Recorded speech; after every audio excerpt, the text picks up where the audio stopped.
The rain fell in sheets, drumming against the roof of the U-Haul truck parked at the curb. Rachel Morgan stood motionless, water streaming down her face as she stared at the foreclosure notice taped to the front door of what had been her home for the past 5 years. Her hand instinctively moved to her belly, just beginning to show at 3 months pregnant. The weight of her situation pressed down harder than the storm clouds above Chicago. Every possession she still owned sat in the small rental truck behind her. 3 weeks of rejected job applications, unanswered calls to former colleagues at the art school, and final notices from creditors had led to this moment. The life she'd built had washed away like chalk drawings on a sidewalk. The vibration of her phone cut through her days. Unknown number. Rachel almost declined it, probably another collection agency. Something made her answer. The voice on the other end was formal, measured. William Hayes, attorney at law, calling about an inheritance. The words filtered through Rachel's consciousness like a foreign language. Your great-aunt Eleanor Westbrook has passed away. Sole beneficiary, the Westbrook estate in Oakwood. Approximately 50 acres of land. The Victorian mansion. Papers to sign.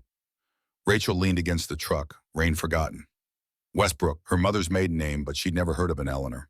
Her mother had died in childbirth. Rachel had never even seen a photo. Her father had refused to speak of the family, taking whatever history existed to his grave 10 years ago. The address was 3 hours outside Chicago. Hayes would meet her there tomorrow with the paperwork. Just like that, a door had opened where a moment before had been only walls. Rachel spent the night in the truck, parked at a rest stop, her dreams filled with Victorian towers and shadowy figures calling her name. Morning came with the promise of clear skies. Rachel's back ached from the uncomfortable seat, but a strange energy propelled her forward. She stopped at a gas station an hour outside Oakwood, stretching her legs and checking her reflection in the bathroom mirror. Dark circles under her eyes, hair hastily pulled back, wearing yesterday's clothes, not exactly the image of someone about to inherit an estate. As she filled the truck's tank, a sleek Bentley pulled alongside, its glossy black finish, reflecting the gas station's fluorescent lights. The driver's door swung open and a man in his mid-60s emerged. Tailored suit, silver hair, commanding presence. He glanced at Rachel, then did a double-take at the papers visible on her passenger seat. Westbrook Estate Documentation, read the header. His smile appeared practiced, all teeth and no warmth. Charles Preston, he introduced himself, local businessman. Rachel felt immediately on guard, something predatory in how his eyes assessed her. So you're heading to the old Westbrook place? That pile of rotting wood isn't worth the land it sits on. When Rachel confirmed she was the inheritor, something flickered in Preston's eyes, calculation perhaps. Anger quickly masked. He pulled out a checkbook. $1 million right now, if she'd sign over the property before even seeing it. Save herself the disappointment. His fountain pen hovered expectantly. Rachel declined, watching his smile tighten at the corners. His voice dropped, confidential, as if sharing wisdom. That place has quite a history, not all of it pleasant. You might find Oakwood unwelcoming to outsiders, especially Westbrooks. As he slid back into his Bentley, his parting words hung in the air. You'll be begging to sell within a week. We could have made this easy. Back in the truck, Rachel's hands trembled as she counted her remaining cash. $243. 2 weeks of cheap motels and fast food if she was careful. Her hand went to her stomach again. This inheritance, whatever it was, had just become her only option. The GPS directed her through increasingly rural landscapes, small towns giving way to expanses of forest and farmland. Oakwood appeared suddenly, a cluster of buildings around a town square, half the storefronts vacant. A banner hung limply across Main Street, Oakwood Founders Day Festival, canceled. The few people visible on the sidewalks turned to watch her truck pass, faces unreadable. Beyond the town, a narrow road wound uphill. An ornate wrought iron gate, partially open and consumed by rust, marked the entrance to the Westbrook property. The driveway stretched ahead, once grand, but now overgrown mature oaks, creating a tunnel of shadow and light. Through breaks in the trees, Rachel caught glimpses of what waited at the end, a massive Victorian mansion silhouetted against the afternoon sky, its multiple turrets and chimneys creating a jagged profile. As the house came fully into view, Rachel's breath caught. 3 stories of weathered grandeur, wraparound porches, intricate gingerbread trim, and dozens of windows, many broken or boarded, that seemed to watch her approach. Paint peeled from the elaborate facade, and several shutters hung at odd angles. Yet beneath the neglect lay unmistakable beauty, the bones of something once magnificent. Rachel parked and stepped out, taking in the overgrown gardens and crumbling stone pathways. A movement in an upper window caught her eye, a flutter of curtain, perhaps, or a shadow passing. She squinted, certain she'd seen something, though the house was supposedly vacant. Her key rattled in the massive front door, the lock reluctantly yielding after several attempts. The door swung inward with a groan that seemed to echo through the entire structure. The foyer extended upward through all three floors, a grand staircase curving along one wall. Sheets draped over furniture created ghostly shapes throughout the adjacent rooms. The air smelled of dust and neglect, but beneath it something else, a faint floral scent as if someone had recently passed through with perfume. Rachel's footsteps echoed on the marble floor as she ventured deeper. Ornate moldings traced doorways and ceilings. Despite years of abandonment, the craftsmanship remained breathtaking. Hand-carved banisters, stained glass, transoms, parquet floors beneath the dust. A noise from upstairs, distinct, unmistakable, the creak of a floorboard under weight. Rachel froze, listening. "Hello, anyone here?" The question hung unanswered in the still air.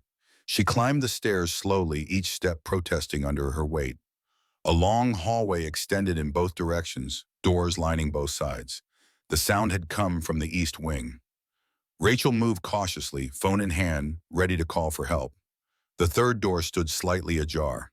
Rachel pushed it open, revealing a bedroom unlike the rest of the house. No dust sheets, no neglect. The four-poster bed was made with fresh linens. A vase of wildflowers sat on the nightstand, water still clear. On the pillow lay a handwritten note. "Welcome home, Rachel.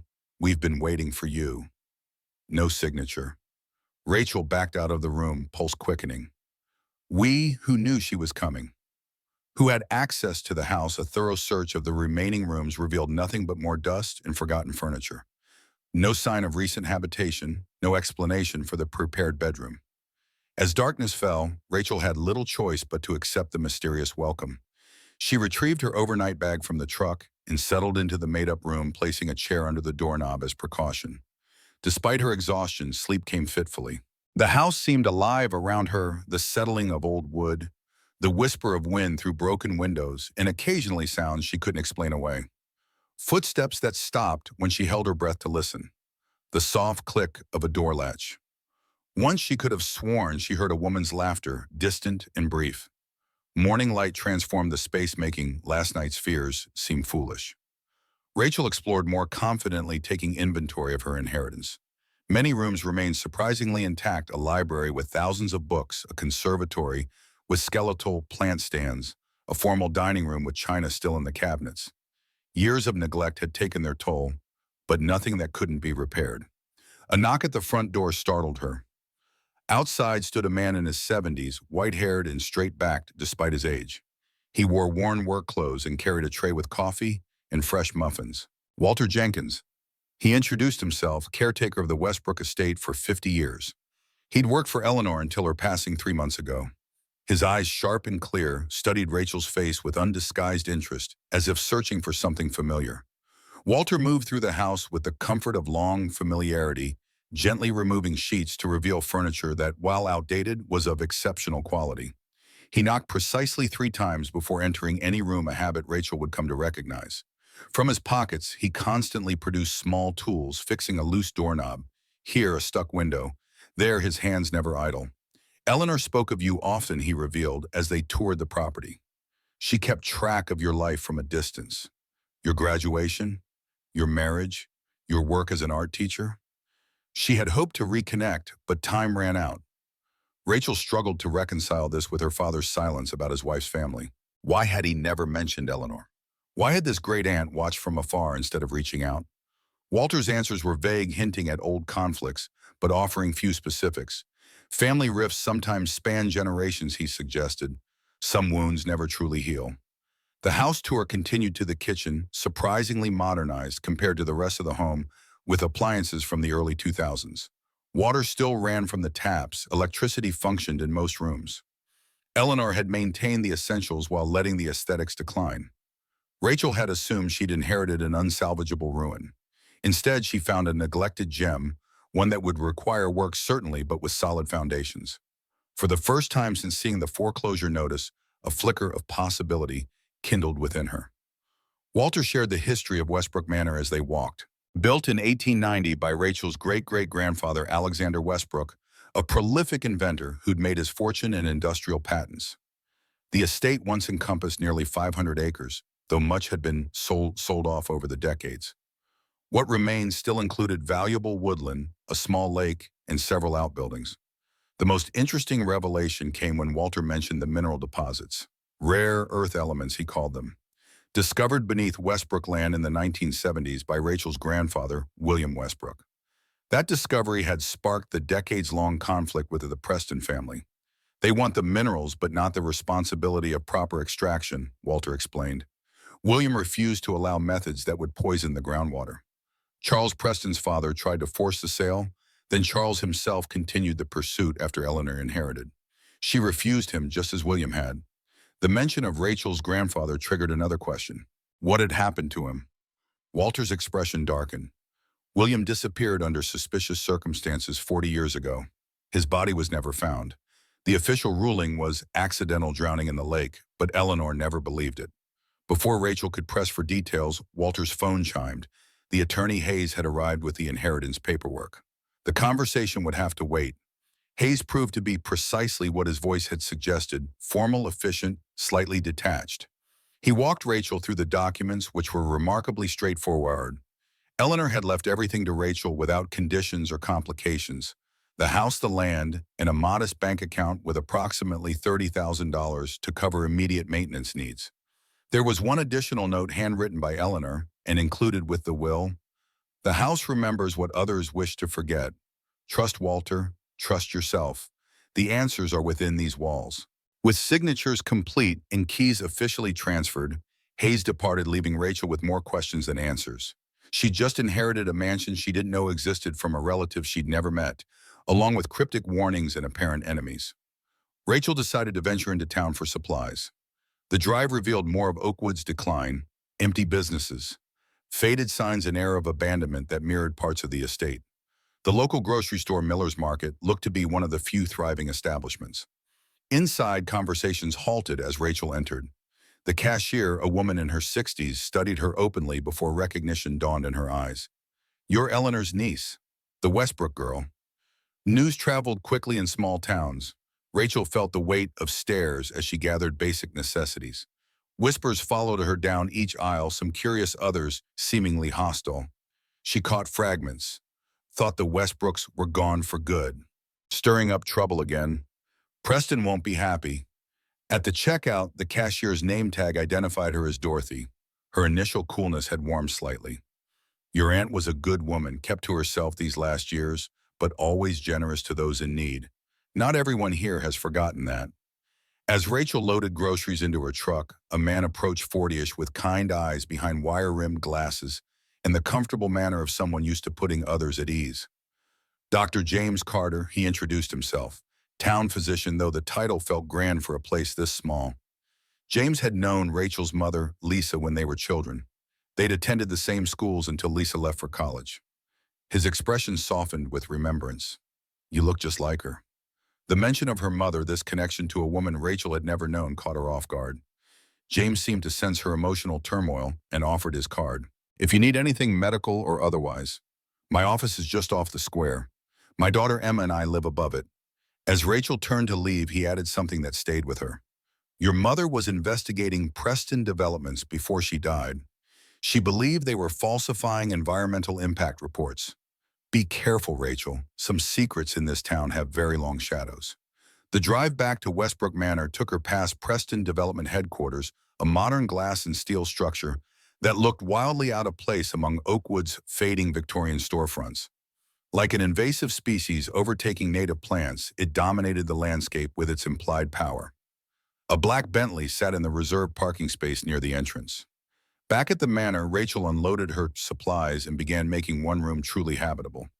The kitchen seemed the logical starting point, cleaning years of dust, organizing usable items, discarding what couldn't be salvaged. Physical labor helped quiet her buzzing mind, the repetitive motions almost meditative.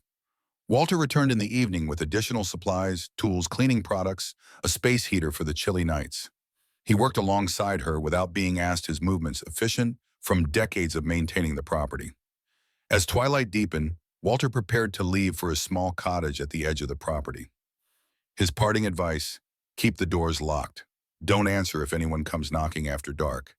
And if you hear footsteps in the night, it might just be the house settling. Or it might not. Alone again, Rachel continued exploring. The library called to her, floor-to-ceiling shelves filled with volumes ranging from contemporary fiction to leather-bound classics. A massive oak desk dominated the center, its surface covered with papers that looked recently disturbed, though coated with a fine layer of dust. As she examined the room more carefully, Rachel noticed irregularities in the wallpaper pattern behind one bookcase. Closer inspection revealed the paper had been carefully cut and reattached multiple times. Curious, she pressed against the wall section, feeling it give slightly. The bookcase swung outward on hidden hinges, revealing a small room beyond a secret study. Unlike the rest of the house, this space showed signs of recent use. A desk lamp with a working bulb, a leather chair with minimal dust, file cabinets, maps pinned to walls, photos connected by red string like something from a detective show. Rachel stepped inside, pulse quickening. The photos spanned decades, aerial views of the Westbrook property, Preston development construction sites, town council meetings. Documents filled the cabinets, property records, newspaper clippings, handwritten journals. Eleanor had been conducting an investigation of her own. Among the materials, Rachel found a photo that stopped her breath.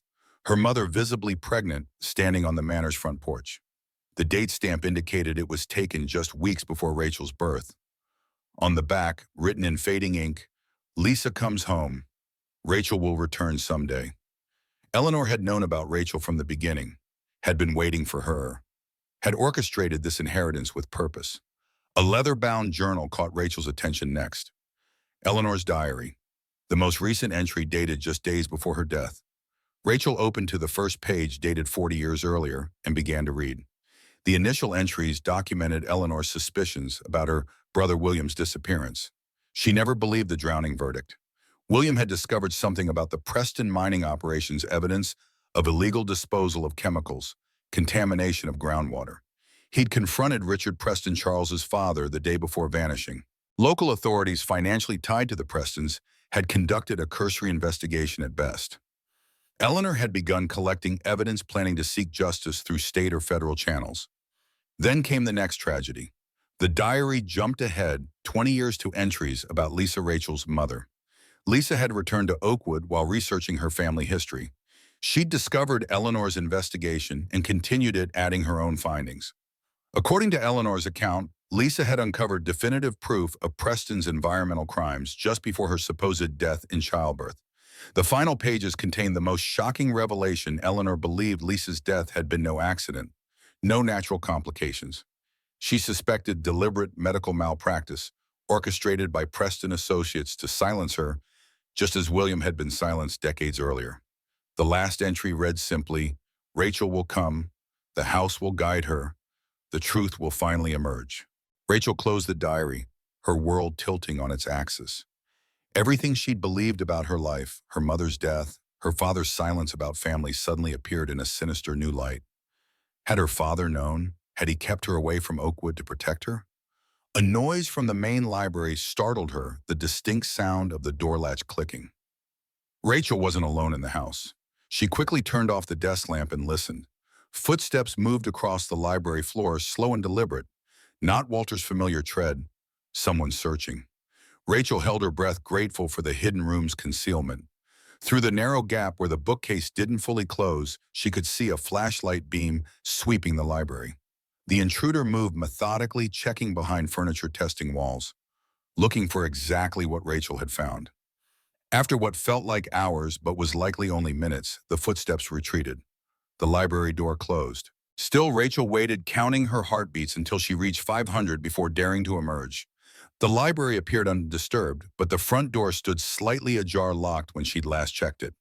Rachel secured it again, double-checking every window and entrance before returning to her bedroom, diary clutched against her chest. Sleep refused to come.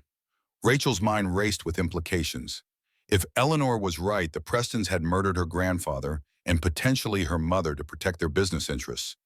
Now Rachel had inherited not just a house, but a decades-old conflict in the evidence Eleanor had accumulated.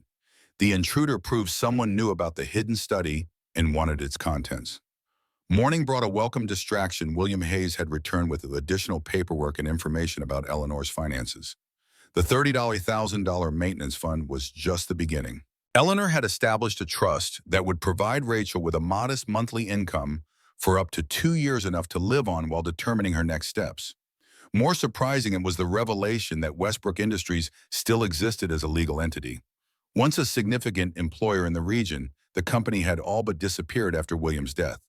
Yet Eleanor had maintained the corporate registration and certain mineral rights. Hayes himself didn't know the full extent of these holdings. Eleanor had worked with multiple attorneys, keeping her affairs intentionally compartmentalized. After Hayes departed, Rachel found Walter tending the overgrown gardens. She approached cautiously, uncertain how much he knew about Eleanor's suspicions.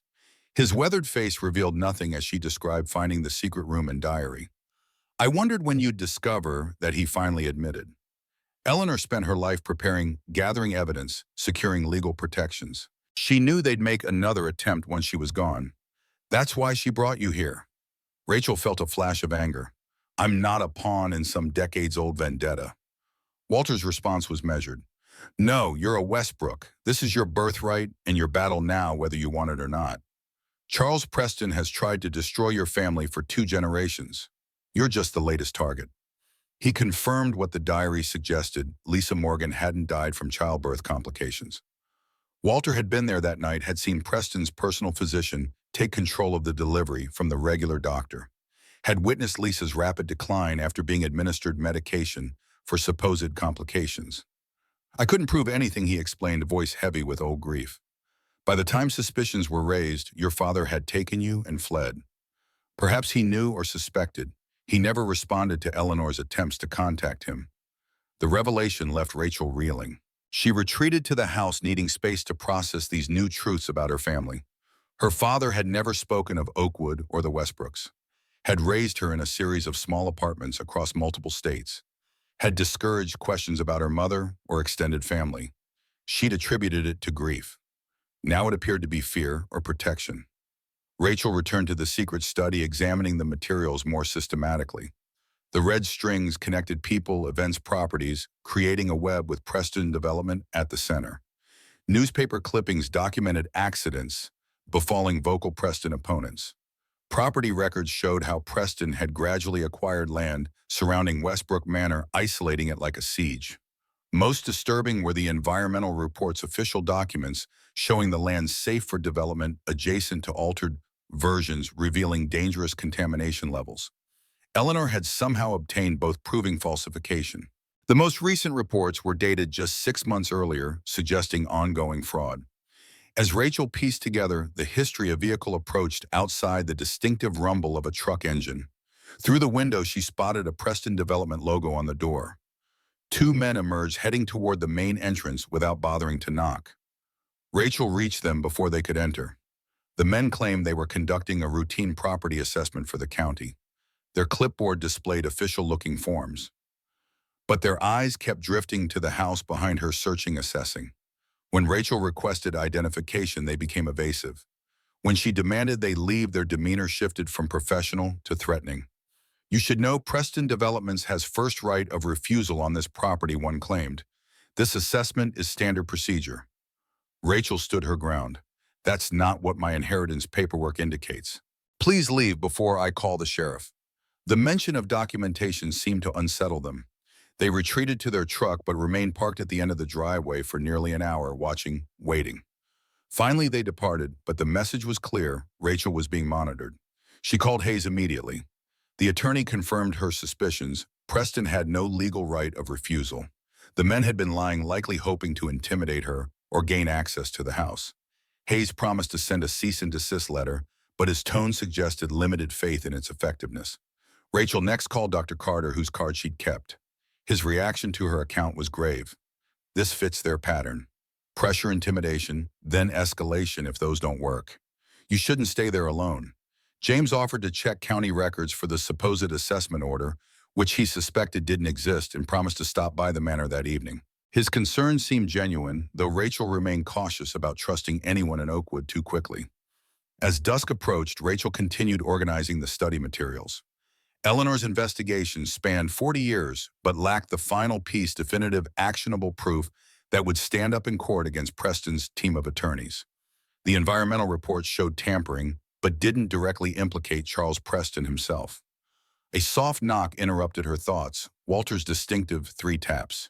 He'd brought dinner and news. Word had spread through town about Rachel's confrontation with the Preston men. Some residents were watching with renewed interest. Oakwood had suffered under Preston's influence, with declining population and economic opportunities as he consolidated power. "They need someone to stand up to him," Walter explained. "Eleanor tried, but she was one old woman. You represent something new. Hope, maybe." Rachel balked at the implied responsibility. "I came here because I had nowhere else to go. I'm pregnant, unemployed, and until yesterday thought my family history began and ended with my father. I'm not some champion for a town I just discovered." Walter's response was simple. "Sometimes we don't choose our battles. Sometimes they choose us." As promised. James Carter arrived that evening. His daughter Emma accompanied him, 8 years old, with solemn eyes that seemed to take in everything. The girl moved through the house with unusual confidence, as if she'd visited before, trailing her fingers along walls and pausing at certain doors, with her head tilted, listening. James brought concerning information. No assessment had been ordered for the Westbrook property. The men had been imposters, though likely Preston employees. More troubling, he'd heard rumors of Preston fast-tracking plans for a new mining operation that would border Westbrook land using a controversial extraction method known to contaminate groundwater. The timing wasn't coincidental. With Eleanor gone, Preston believed the main obstacle to his plans had vanished. Rachel's unexpected appearance had thrown a wrench in whatever he had been preparing. While the adults talked, Emma wandered. James apologized for bringing her. His childcare had fallen through, but Rachel found the girl's presence oddly comforting, a reminder of normal life amidst increasingly abnormal circumstances. Emma eventually rejoined them, tugging at Rachel's sleeve. "There's a lady upstairs. She says to look behind the painting in the blue room." James looked embarrassed. "Emma has an active imagination. We should go." But Rachel felt a chill that had nothing to do with the drafty house. "What lady, Emma? What did she look like, old?" Emma replied simply. "White hair, purple dress. She's not there now." The description matched Eleanor based on photos Rachel had seen. The blue room could only be the master bedroom. Rachel hadn't fully explored its walls, still covered in faded blue damask fabric. After James and Emma departed, Rachel climbed the stairs to the third-floor master suite. The room was grand, even in decay: high ceilings, bay windows overlooking the property, a massive 4-poster bed. Several paintings hung on the walls, most landscapes or formal portraits of stern-looking Westbrook ancestors. Only one painting didn't match the others: a simple still life of flowers in a silver vase, hung slightly off-center over a writing desk. Rachel carefully removed it, revealing a small wall safe behind. Not what she'd expected. The combination eluded her. She tried obvious possibilities. Eleanor's birth date, the year the house was built, even Rachel's own birth date. Nothing worked. Frustrated, she studied the painting itself more carefully and noticed something unusual. Tiny numbers worked into the flower stems, nearly invisible unless specifically sought. The combination worked. Inside the safe lay a single envelope addressed to Rachel in elegant handwriting. She broke the seal with trembling fingers. "My dearest grandniece, if you are reading this, I have passed on, and you have found your way home at last. There is so much to tell you, more than can be contained in a letter. The journey ahead will be difficult. Charles Preston will use every means at his disposal to drive you away or force you to sell. He has corrupted our town, poisoned our land, and I believe he is responsible for the deaths of both your grandfather and your mother. What you must know immediately: your mother did not die in childbirth. Lisa discovered proof of Preston's environmental crimes and threatened exposure. She was deliberately given a medication she was severely allergic to during delivery, information clearly noted in her medical records that subsequently disappeared. Your father fled with you, perhaps suspecting the truth but unable to prove it. I have spent 40 years building a case against the Prestons. The final evidence is hidden where they will never find it. Trust Walter Jenkins implicitly. He has been my eyes and ears when age confined me to this house. Trust your own instincts. You are a Westbrook, and we have always been able to sense deception. In the old boathouse by the lake beneath the floorboards, marked with a diamond shape, you will find a metal box. The contents will give you what you need to finish what your grandfather and mother started. Be careful, dear Rachel. Preston is dangerous when threatened, and you represent the greatest threat he has faced. I wish I could have known you in life, watched you grow. Know that I have loved you from afar and prepared this inheritance not as a burden, but as a birthright reclaimed. The house will protect you if you listen to it. Your loving Aunt Eleanor Westbrook. Rachel read the letter twice, each word cementing the reality she now faced.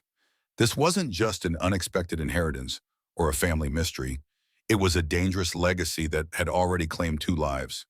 The rational response would be to sell the property, immediately return to Chicago, start over somewhere Preston couldn't reach her. Yet something held her here more than desperation or lack of options. A sense of justice long denied. A connection to the mother she'd never known. An obligation to the generations of Westbrooks who had fought this battle before her. Rachel slept fitfully, the house's nocturnal sounds now carrying new significance. Were those footsteps just settling timbers? Was that whisper merely wind through broken windows? The letter's assertion that the house will protect you seemed more mystical than practical, yet Emma had somehow known about the painting and the hidden safe. Morning brought renewed determination. Rachel would visit the boathouse, find the metal box, see what evidence Eleanor had concealed there. But first, she needed allies. Walter was the obvious starting point, but James Carter had also proven helpful. His connection to her mother created a bridge of trust in this town of uncertain loyalties. Rachel called James asking if he could accompany her to the boathouse, explaining she'd rather not explore the remote structure alone given recent events. He agreed to meet her there after his morning appointments. The 3-hour wait gave Rachel time to further explore the secret study. Among the files, she found records of Preston Development's political contributions, substantial sums to local officials, including the current mayor and sheriff. Eleanor had documented how zoning laws mysteriously changed after these donations, environmental restrictions lifted, permits granted despite public objections. Most damning were property records, showing how homes foreclosed after water contamination became uninhabitable properties Preston subsequently purchased at fraction of their value.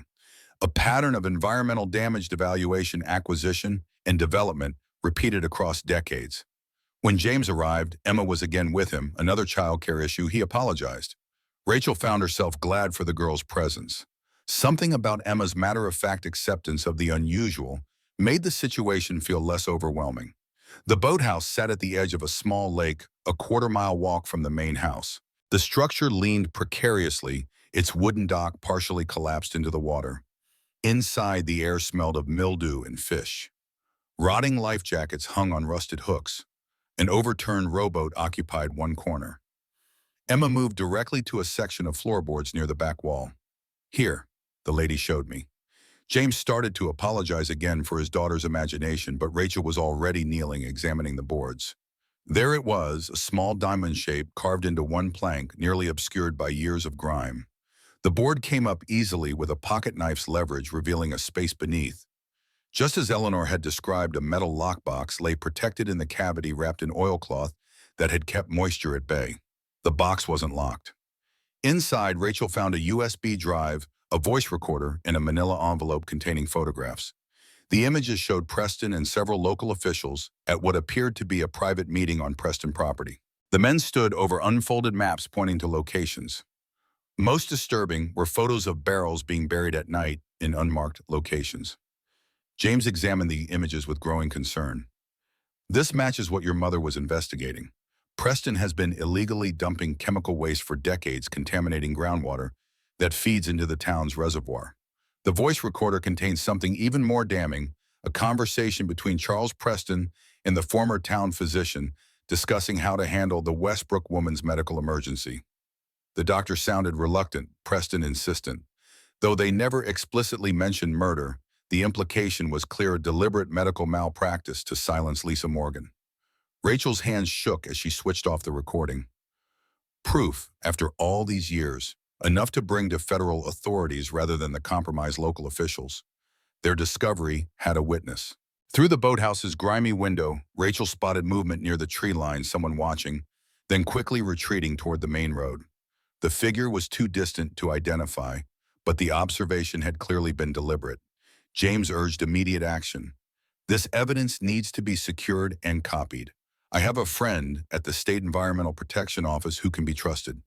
As they hurried back toward the main house, Emma suddenly stopped, her expression alarmed. Bad men coming. We need to hide. For either adult could question her, the sound of vehicles approaching confirmed her warning. Two black SUVs with Preston Development logos turned onto the long driveway, moving quickly toward the house. Rachel, James, and Emma diverted into the woods using the tree cover to approach unseen. From their vantage point, they watched Charles Preston himself emerge from the lead vehicle, accompanied by four men, including the pair who had attempted to enter the house previously. Preston directed them with sharp gestures, two toward the main entrance, two circling around back, breaking and entering in broad daylight.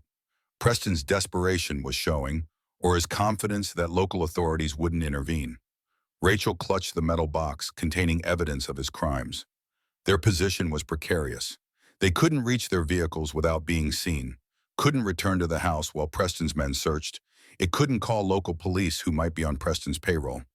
James suggested retreating to Walter's cottage. The caretaker would know safe paths through the property. Emma led the way with surprising confidence, moving through the woods as if following an invisible guide. Twice she changed direction moments before they would have encountered one of Preston's searching men. They reached Walter's cottage undetected. The caretaker took in their breathless explanation and the metal box with grim satisfaction. Eleanor always said the truth would surface when the time was right. Let me see what you found. The evidence confirmed Walter's suspicions and filled gaps in Eleanor's investigation.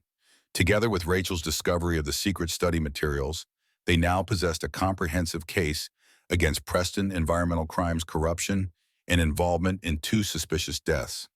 But gathering evidence was only the first step. Using it effectively against someone with Preston's power and connections would require careful strategy. Bringing charges would mean battling Preston's legal team and potentially corrupted local officials.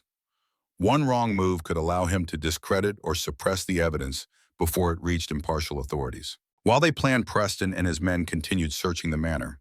From Walter's window, they could see vehicles still parked in the circular drive. The invasion of her home, her inheritance, stirred something primal in Rachel. This wasn't just about justice anymore. It was about standing her ground against a bully who had terrorized her family for generations.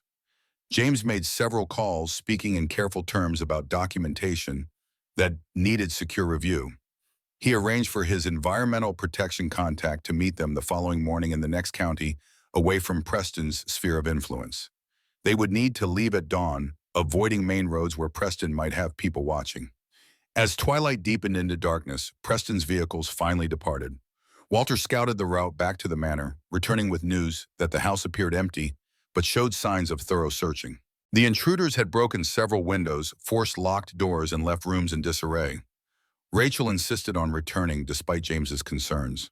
The manor was her home now, her birthright as Eleanor had called it. She wouldn't be driven away by intimidation.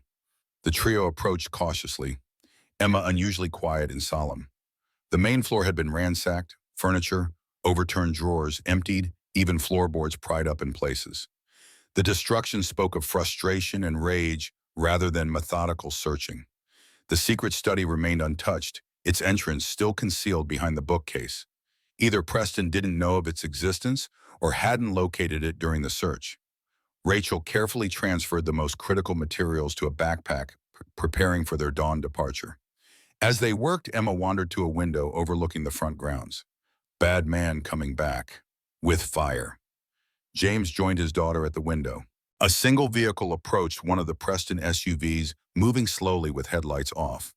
The driver's silhouette was visible as he stepped out carrying what appeared to be a gas can. Rachel felt cold fear followed by white-hot anger.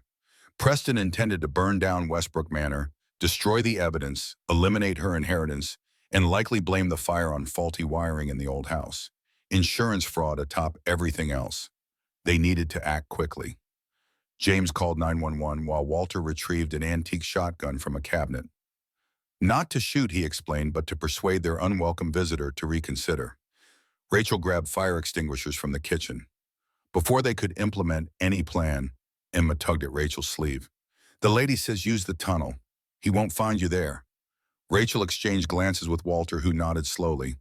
The tunnel. Of course. Walter led them to the cellar, moving with purpose to what appeared to be a solid stone wall. He pressed specific stones in sequence, revealing a narrow passageway beyond. Root cellars connected to escape tunnels were common in houses of this era, he explained. This one led to an exit near the old gardener's shed, several hundred yards from the main house. The passage was cramped and musty, lit only by their phone flashlights. They moved quickly, hearing muffled sounds of breaking glass from the house above. The tunnel gradually sloped upward before terminating at a ladder leading to a trap door. Walter climbed first, carefully pushing open the door and scanning for danger before signaling them to follow. They emerged behind a dilapidated shed concealed from the main house by a rise in the land and overgrown vegetation. From their position, they could see flames already visible in the manor's east wing, spreading quickly through the old dry wood. Walter's expression hardened as he watched his lifetime of service to the estate literally going up in smoke. Rachel's hand moved to her belly. Her unborn child, the next generation of Westbrooks, already marked for destruction by Preston's vendetta. Something shifted within her in that moment. Fear transformed into resolve. This wasn't just about evidence or inheritance now. This was about breaking a cycle of intimidation and violence that had claimed too many lives. The distant wail of sirens suggested James's 911 call had reached someone not on Preston's payroll, but rural fire response would take precious minutes. By then, the historic structure could be beyond saving. Rachel made a decision that would alter the course of everything that followed. She would not flee, would not hide, would not be driven away as her father had been. Eleanor had prepared for this moment for 40 years. The house contained generations of Westbrook history and the evidence needed for justice. As Walter and James protested, Rachel circled back toward the manor, staying low and using the overgrown landscaping as cover. From her new vantage point, she could see the arsonist, not Charles Preston himself, but one of his men, watching with satisfaction as flames engulfed the east wing.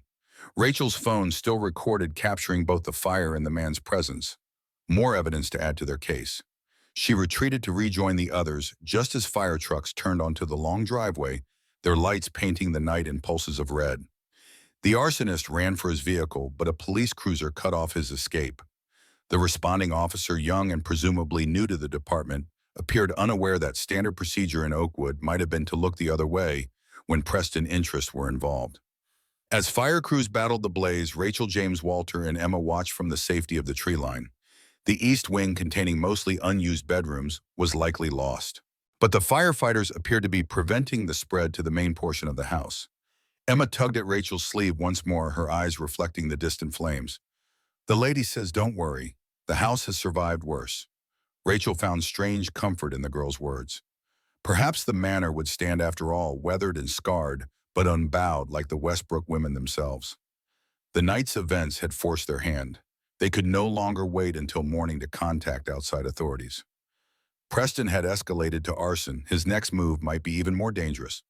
The evidence needed to be secured immediately. James made another call, this one to the state police rather than local sheriff. His contact at the environmental agency had a colleague in the state criminal investigation division. Both would meet them at a neutral location within the hour. As dawn broke over the smoldering remains of Westbrook Manor's east wing, Rachel stood on the front lawn watching investigators photograph and document the scene.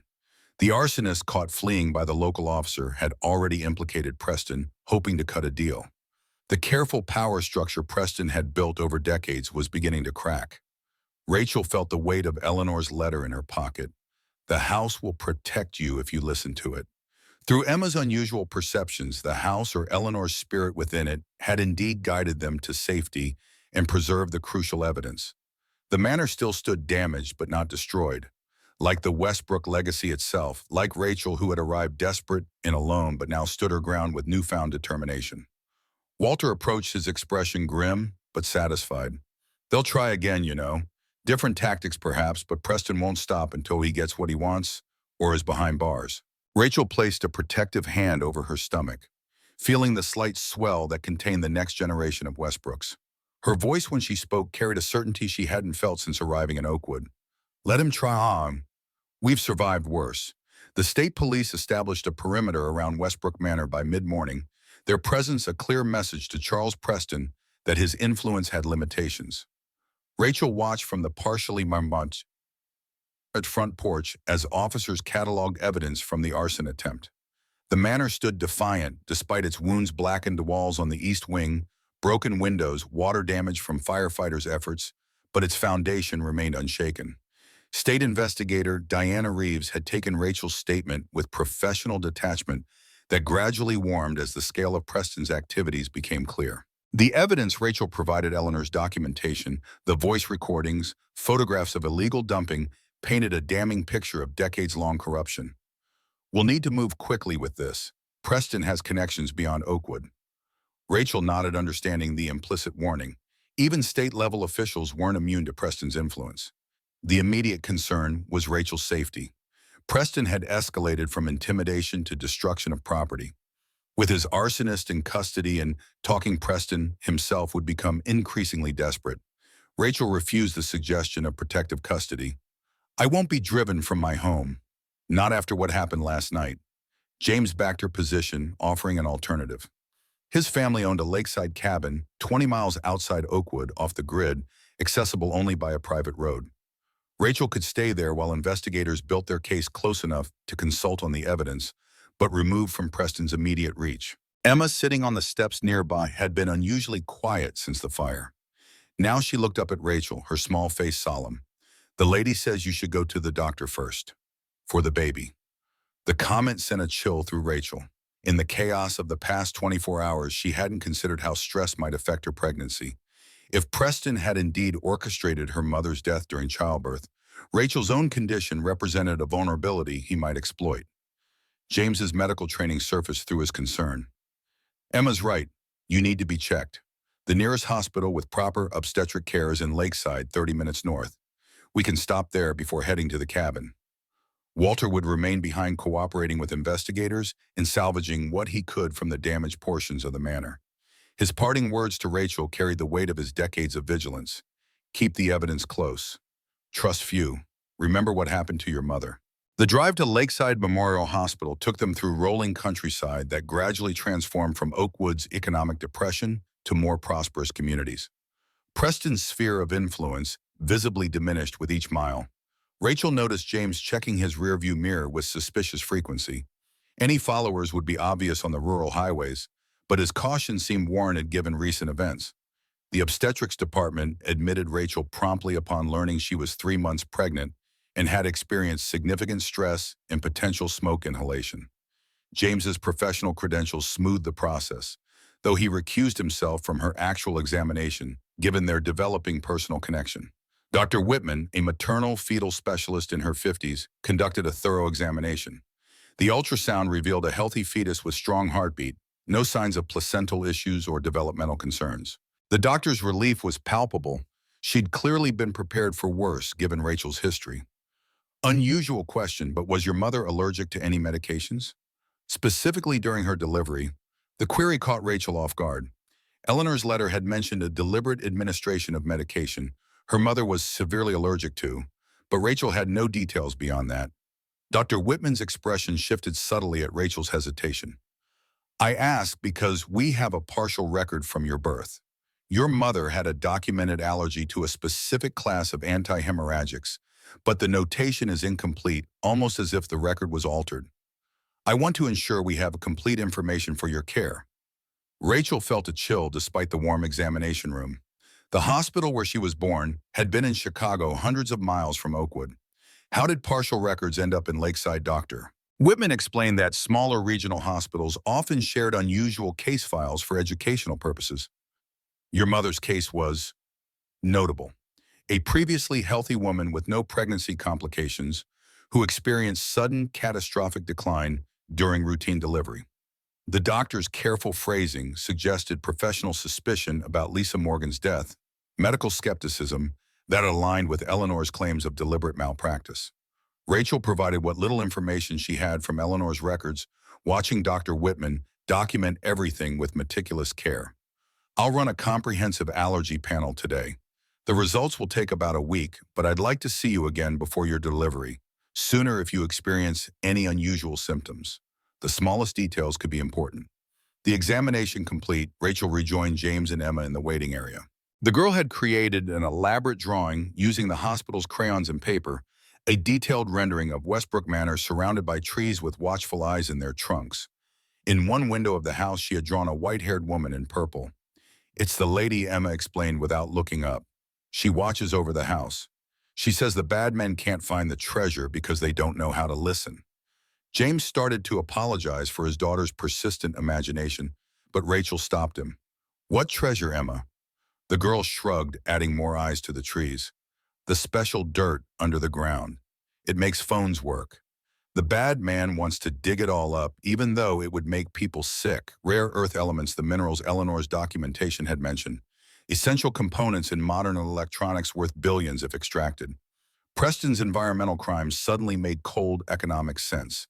The man would poison his own community's groundwater for profit margins. As they left the hospital, Rachel noticed a black sedan with tinted windows idling near the emergency entrance. The vehicle pulled into traffic behind them as James drove toward the highway, maintaining consistent distance, neither closing nor falling back. James had seen it too.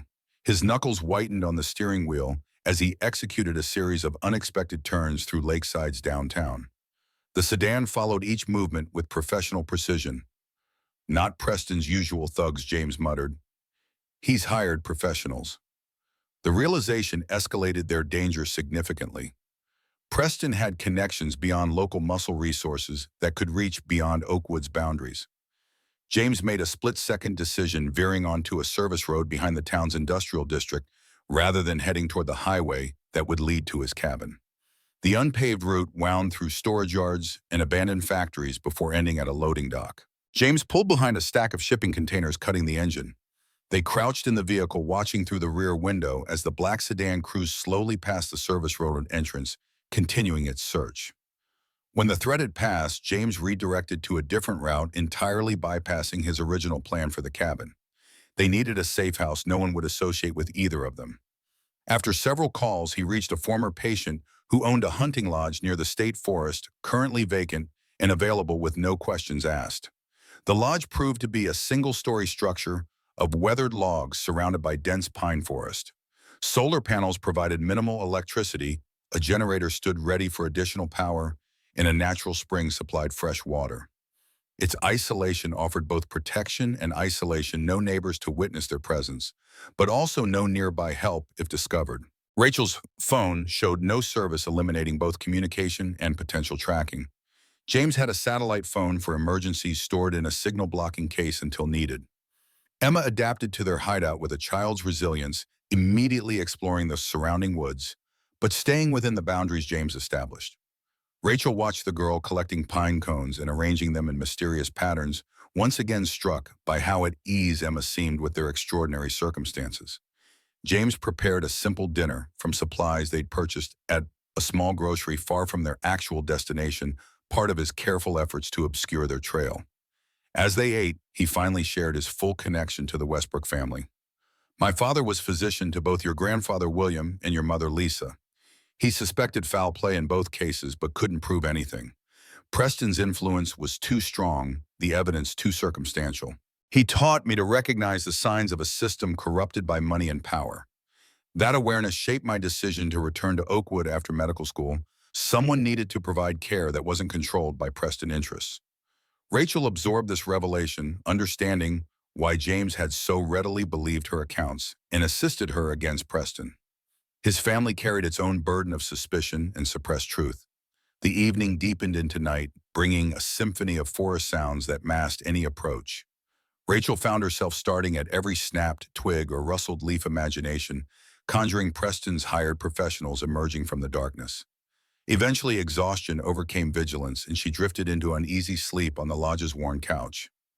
Dreams came swiftly, not the formless anxiety she expected, but vivid scenes of Westbrook Manor, as it must have been in its prime. Polished floors reflecting gaslight, elegant furnishings free of dust sheets. In the library, a woman in purple sat writing at the desk, Eleanor, decades younger but unmistakable from photographs. The dream shifted. Rachel walked beside her mother through the manor gardens, both women visibly pregnant. Lisa Morgan's face, so similar to Rachel's own, animated with excitement as she pointed out architectural details and shared family stories. This wasn't memory Rachel had never known her mother, but it carried the emotional weight of something deeper than imagination. When Rachel woke before dawn, the dream's clarity remained. She found herself sketching what she'd seen on the back of one of Emma's drawings, the garden layout, specific plants, an ornate bench positioned to catch the morning sun. Details she couldn't possibly know. Emma appeared beside her, examining the drawing with solemn approval. That's right. The secret door is under the bench. The lady showed me too. Before Rachel could question this, James entered from his pre-dawn patrol of the perimeter. No signs of discovery, but his expression carried new tension. The morning news had broken the story of Preston's arsonist being captured and implicating his employer. Charles Preston had issued a public statement declaring his innocence, claiming a disgruntled former employee had acted independently. More concerning was the announcement that the arsonist had been found dead in his cell, an apparent suicide despite being an on-watch protocol. The convenient timing suggested Preston's reach extended into the county jail. State Investigator Reeves had left 3 messages on the satellite phone, each increasingly urgent. James returned her call from the edge of the property, maintaining their communication discipline. His side of the conversation revealed new complications. The state police team at Westbrook Manor had been reassigned following intervention from the governor's office. The investigation was being transferred to a special task force with unclear jurisdiction. Preston's political connections were in full play, working to delay and eventually derail the case against him. The evidence Rachel had provided remained in official custody, but Reeves warned that certain documents were already being questioned as potentially fabricated by Eleanor. I've secured copies, Reeves assured them, but we need to move quickly. Is Ms. Morgan willing to provide a formal deposition? With her testimony connecting the evidence, we can request federal involvement. Environmental crimes cross state jurisdiction. The strategy made sense, elevating the case beyond Preston's influence by involving federal agencies. But it would require Rachel to emerge from hiding and formally enter the legal battle against one of the region's most powerful men, a man who had already demonstrated willingness to resort to violence. While considering this decision, Rachel noticed Emma standing motionless at the edge of the clearing, staring intently into the forest. The girl's behavior had seemed merely quirky before, but now carried an unsettling prescience given her previous warnings. Someone's coming, Emma announced without turning. Not the bad men, it's the nice lady from the store. James tensed, reaching for the satellite phone to alert Reeves of their compromised location. Rachel placed a restraining hand on his arm, suddenly certain of something she couldn't rationally explain. Wait, I think she means Dorothy. Minutes later, Dorothy Miller from the Oakwood grocery emerged from the tree line, picking her way carefully along the barely visible path. Her appearance at their supposedly secret location should have been alarming, but Rachel felt a strange calm, as if this visit had been arranged by forces beyond their understanding. Dorothy carried a cloth-wrapped bundle and wore an expression of grim determination. I've been driving Forest Road since dawn looking for wood smoke. Walter thought you might be somewhere near Crenshaw's hunting grounds. The storekeeper's knowledge of their general location wasn't entirely surprising. Walter knew of James's connection to the former patient. What Dorothy revealed next, however, changed everything. I'm Frank Miller's wife, former Sheriff Miller. He's been keeping files on Preston for 30 years, waiting for someone who could actually do something with the information. When we heard what happened at the manor, Frank said it was time. The bundle contained Frank Miller's personal investigation records, meticulously documented instances of Preston's illegal activities, environmental violations, and suspicious accidents befalling opponents. Most critically, it included medical records Dorothy had secretly copied during her years working hospital administration records, showing Lisa Morgan's clear documentation of medication allergies and the subsequent alteration of those records after her death. Frank wanted to come himself, but he's being watched.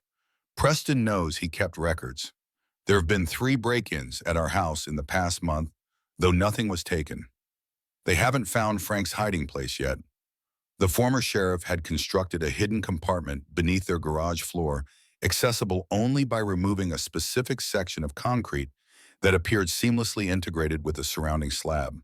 The Miller's caution had preserved crucial evidence that might otherwise have been destroyed. Dorothy's next revelation proved even more significant. Rachel's father hadn't simply fled with his infant daughter after Lisa's death. He had worked with Frank Miller to document the suspicious circumstances before leaving. He was terrified they'd come for you next. Preston had already arranged for custody challenges based on his concerns about your father's mental state following Lisa's death. Your father had no choice but to disappear with you. The story aligned with Rachel's fragmented childhood memories, constant moving her father's reluctance to form attachments in any community, his hypervigilance about strangers. He had spent his life running from Preston's shadow. Dorothy couldn't stay long. Her absence from Oakwood would eventually be noticed. Before leaving, she passed Rachel a final item, a thumb drive containing digitized copies of all Frank's records. Insurance in case something happens to the originals. Or to us. The simple statement highlighted the risk the Millers had accepted by opposing Preston. They had remained in Oakwood for decades, watching, documenting, waiting for the right moment, the right ally, to finally expose the truth. With Dorothy's departure, their strategic position had fundamentally changed. Frank Miller's records provided the independent verification needed to validate Eleanor's documentation. Combined with Rachel's testimony, they now possessed a case that could withstand Preston's attempts at discreditation. James contacted investigator Reeves with a development. Her response was immediate. A federal team would meet them at a designated location the following morning. Until then, they should maintain their current position in security protocols. As dusk approached, Rachel found herself drawn to Emma's continued explorations. The girl had created an elaborate structure of stacks, stones, and pine cones near the lodge entrance. Not random play, but a surprisingly accurate miniature of Westbrook Manor, complete with tiny figures representing its inhabitants. "This one is you," Emma explained, pointing to a central figure. "And this is the baby. The sticks around you are protection.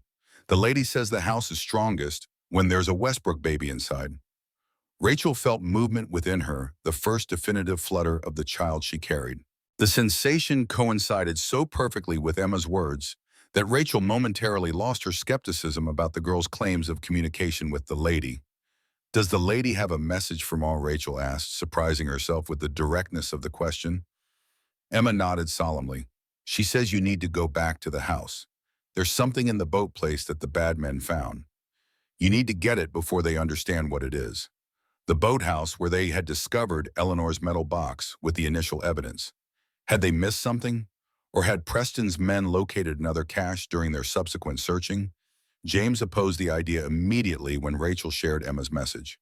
Returning to Westbrook Manor meant walking into potential danger. Preston would be watching, the property, federal involvement notwithstanding. Rachel's conviction remained unshaken. The manor was her inheritance, her birthright. She wouldn't cede it to Preston through fear. More practically, if additional evidence existed that could strengthen their case, the risk might be justified. They compromised on a reconnaissance approach. Using the satellite phone, James contacted Walter to assess the current situation at the manor. The caretaker reported diminished police presence following the jurisdiction change, but increased activity from Preston development surveyors taking measurements along the property boundaries, geological equipment being installed at several locations. "They're testing soil composition," Walter explained, "looking for the highest concentration of rare earth elements. They're not even pretending it's routine anymore." The urgency of Emma's warning took on new significance. If Preston had found something in the boathouse that confirmed the mineral deposit's value, he might accelerate his efforts to seize control of the property legally or otherwise. Under cover of darkness, James drove them back toward Oakwood, taking indirect routes and watching carefully for surveillance. They approached Westbrook Manor from the rear property line, abandoning the vehicle on a maintenance road and proceeding on foot through dense woodland that bordered the estate. Walter met them at a predetermined location, a groundskeeper's shed half hidden by overgrowth. His updates confirmed their concerns. Preston Development had stationed private security around the perimeter, ostensibly to protect the historic property from further vandalism, but effectively controlling access. More troubling, Charles Preston himself had been observed entering the boathouse with several men carrying specialized equipment. They had remained inside for over an hour before departing with what Walter described as sample cases. Emma tugged at Rachel's sleeve, her expression urgent. "Under the boat." They didn't look under the big boat. Walter confirmed that the overturned rowboat still remained in the boathouse, apparently undisturbed, despite Preston's thorough exploration of the structure. Whatever Emma sensed remained hidden. Reaching the boathouse required crossing open ground visible from the security positions. Walter provided a solution: maintenance tunnels that connected several outbuildings to the main house constructed to allow staff movement during harsh winters. The passages had fallen into disuse decades earlier but remained navigable. Their underground journey through narrow, dirt-walled tunnels lasted nearly 20 minutes. Rachel crawling carefully to protect her pregnancy, James supporting Emma when the path became difficult. They emerged through a trap door inside a storage closet adjacent to the boathouse proper. Walter remained behind as lookout while the others entered the main structure. The interior appeared significantly disturbed compared to their previous visit. Floorboards pried up walls, partially dismantled equipment left behind, suggesting comprehensive scanning and sampling. Preston had been thorough. The rowboat remained in its corner, seemingly untouched, amidst the destruction. Emma moved directly to it, placing her small hands on the hull. Here, it's inside the boat, not under it. James helped Rachel carefully turn the weathered vessel. The hull's interior appeared ordinary at first glance, peeling paint, accumulated grime, a few spider webs. Upon closer inspection, Rachel noticed one section where the paint pattern subtly differed. Pressing against this area revealed a false panel. The concealed compartment beneath contained a leather satchel, its contents protected from moisture and time. Inside lay William Westbrook's original geological survey of the property, conducted 50 years earlier, when he first discovered the mineral deposits. The documentation was comprehensive, detailing not just the valuable rare earth elements, but the complex interrelationship with groundwater systems throughout the region. William had mapped how standard mining operations would inevitably contaminate the aquifer that supplied water to 3 counties. He had also developed alternative extraction methods, more expensive but environmentally sustainable approaches that would preserve water quality while accessing the valuable minerals. Most damning were attached letters from Richard Preston Charles's father explicitly rejecting these methods as too costly despite acknowledging their effectiveness. The correspondence proved the Preston family had knowingly chosen profit over public health for generations. A final document in the satchel delivered the most critical revelation. William Westbrook had patented his sustainable extraction method shortly before his disappearance. The patent had been granted, but never implemented, its ownership passing to Eleanor upon William's presumed death. With Eleanor's passing, Rachel now legally owned the only proven safe method for accessing the region's mineral wealth. This was why Preston had escalated so dramatically following Eleanor's death. The expiration of William's patent was approaching, after which Preston Development could have legally used the method without compensation. Rachel's unexpected appearance as heir had disrupted this timeline, threatening Preston's plans to finally access the minerals without sharing profits with the Westbrook family. The sound of voices outside the boathouse interrupted their discovery. Walter's warning signal, 3 short whistles, confirmed approaching security personnel. Their exploration had been detected. James quickly photographed each document with his phone, while Rachel returned the satchel to its hiding place. They wouldn't risk the originals being confiscated or destroyed. Digital copies would suffice for their immediate needs. Their retreat to the tunnel entrance was nearly complete when the boathouse door opened. Rachel, last in line, ducked behind the storage shelving as a flashlight beam swept the interior. 2 security guards entered, conducting a methodical search of the space. From her concealment, Rachel could hear their conversation, confirmation that Preston himself had ordered heightened security following detection of trespassers on the property. The entire estate was being locked down with particular focus on the boathouse and main house. Rachel remained motionless, controlling her breathing despite mounting anxiety. The guards completed their initial sweep without discovering her hiding place, but showed no intention of leaving. They were establishing a permanent position within the structure. The tunnel entrance lay just feet away from one guard's position. Using it now would immediately reveal the secret passage and likely lead to discovery of Walter's involvement. Rachel needed an alternative escape route. Through gaps in the shelving, she assessed her options. The boathouse had 2 windows, both visible from security positions outside. The main door remained the only practical exit directly past the guards. A distraction was essential. Rachel reached carefully into her pocket, retrieving her phone. Disabling the sound, she typed a quick message to James' guards stationed inside. Need diversion to exit main door. Ready in 3 minutes. The response came seconds later. Understood. Watch north side. Rachel positioned herself for maximum visibility of both the door and approaching guards. 3 minutes stretched eternally, each sound from the men sending fresh adrenaline through her system. A sudden crash from the north side of the boathouse drew both guards' attention, the sound of breaking glass followed by rustling in the underbrush. They moved quickly to investigate, weapons drawn, calling for backup on their radios. The moment they exited, Rachel slipped from her hiding place and moved silently toward the door. Through the opening, she could see one guard rounding the building's corner, while the other maintained position near the broken window. Rachel timed her movement with precision, slipping through the door during a moment when both guards focused on the northern tree line, where branches continued to rustle suspiciously. She kept low, using landscaping features for cover, until reaching the relative safety of denser vegetation. 20 yards into the underbrush, she found James waiting with Emma, the girl's face alight with the satisfaction of successful mischief. Emma had created the diversion, throwing rocks through the window before disappearing into pre-established hiding places James had prepared. Their reunion was brief. Security patrols were converging on the area, guided by radio reports of the disturbance. Walter would meet them at an alternate extraction point, having already departed through a different tunnel system. The property's expansive grounds worked in their favor, providing numerous routes that avoided security positions. James led them through thick vegetation, twice doubling back to ensure they weren't followed. Emma moved with surprising stealth for a child her age, following James's instructions precisely. They reached the maintenance road where their vehicle waited, finding Walter already there with news that amplified their urgency. Preston development trucks had been arriving throughout the evening, drilling equipment, temporary lighting, portable generators. Preston was mobilizing for immediate operation despite lacking permits or approval. The implied strategy became clear. Preston intended to extract as much valuable material as possible before legal challenges could halt operations. Once the minerals were removed, any subsequent ruling would be essentially meaningless. The environmental damage done, the profits secured. This acceleration changed their timeline significantly. Waiting for the scheduled federal meeting the following morning might allow Preston to create irreversible damage to both the property and the regional watershed.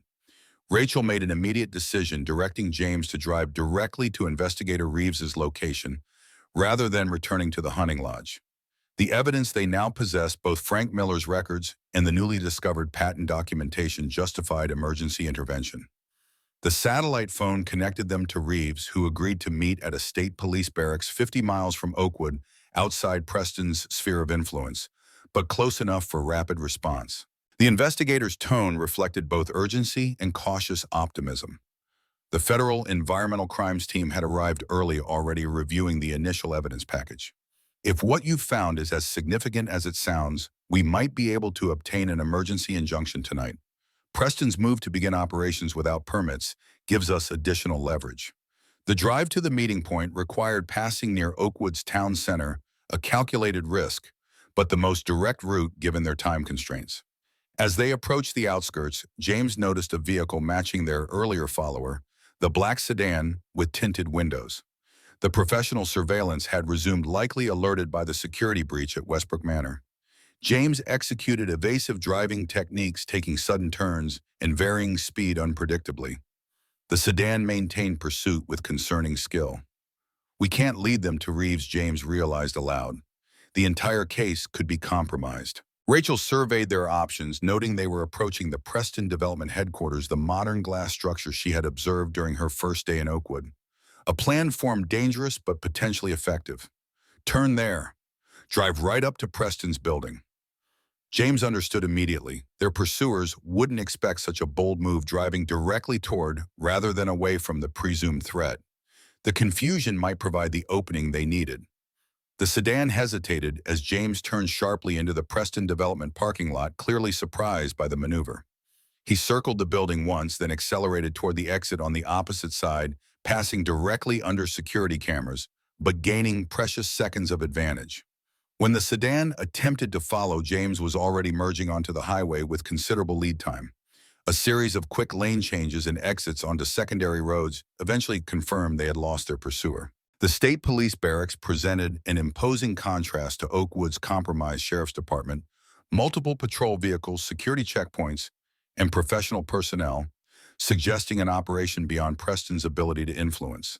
Investigator Reeves met them in a conference room already populated with federal agents and environmental specialists. The atmosphere projected focused urgency. Laptops, open documentation, spread across tables, timeline charts covering one wall. Rachel provided a comprehensive account of their discoveries, presenting the digital evidence James had photographed, along with Dorothy Miller's thumb drive. Federal analysts immediately began processing the information, particularly the patent documentation that established Rachel's legal ownership of the sustainable extraction method. The case against Preston had evolved beyond environmental crimes to include potential patent infringement fraud, conspiracy, and attempted destruction of evidence. The combined weight of these charges, supported by three independent sources of documentation, justified immediate intervention. Within 90 minutes, federal agents had secured an emergency injunction against Preston Development, prohibiting any extraction activity on or adjacent to Westbrook property.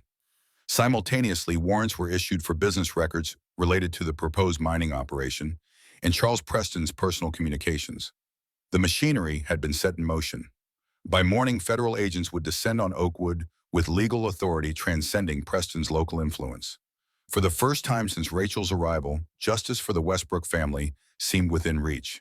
As the various officials continued their work, Rachel found herself unexpectedly overcome with exhaustion, the cumulative effect of physical exertion, emotional stress, and pregnancy. James noticed immediately his medical training surfacing through his concern. You need rest. Both of you do. The stress isn't good for the baby. Reeves arranged secure accommodations within the barracks complex, basic but safe quarters where they could rest while remaining under protection. Emma fell asleep almost immediately, the day's adventures finally exceeding even her remarkable energy. Alone with James in the small common area between their assigned rooms, Rachel finally allowed herself to acknowledge the connection that had been building between them since her arrival in Oakwood. His unwavering support through extraordinary circumstances revealed character deeper than professional obligation or family history. I never thanked you properly, for believing me, for risking everything to help. James's response carried the weight of his own family legacy. My father spent his life regretting his silence when your grandfather disappeared. Then history repeated with your mother. The Carters owe the Westbrooks a debt that can't be measured. The moment between them deepened personal connection transcending their shared mission. James moved closer, his hand gently covering hers. Before either could speak further, the moment shattered with the ring of the satellite phone. Walter's voice carried raw panic. Preston's men have surrounded the manor. They're moving in equipment not just for mining, demolition gear. They're going to level the house before the federal orders arrive, The caretaker had remained on the property concealed in one of the numerous hiding places he'd established over decades. His position allowed him to witness Preston's desperate countermove. If he couldn't extract the minerals legally, he would destroy the historic manor and create a situation where development became the only practical option for the damaged property. Reeves immediately mobilized available state officers, but distance would delay their arrival. By the time authorities reached Westbrook Manor, irreparable damage could be done to the historic structure. Emma appeared in the doorway awake despite the late hour. Her expression carried uncharacteristic fear. The lady says the house is in danger. She can't protect it anymore. She needs you there. Rachel felt the flutter of movement in her womb again, stronger this time, almost urgent. The sensation aligned with Emma's words in a way rational thought couldn't dismiss.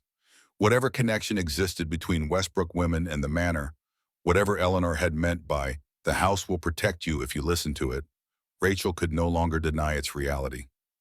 I need to go back, now, before Preston destroys everything. James's protest died before fully forming the certainty in Rachel's voice, brooking no argument. This wasn't mere emotional attachment to property, it was a bone-deep conviction that transcended explanation. The Westbrook legacy called for her physical presence.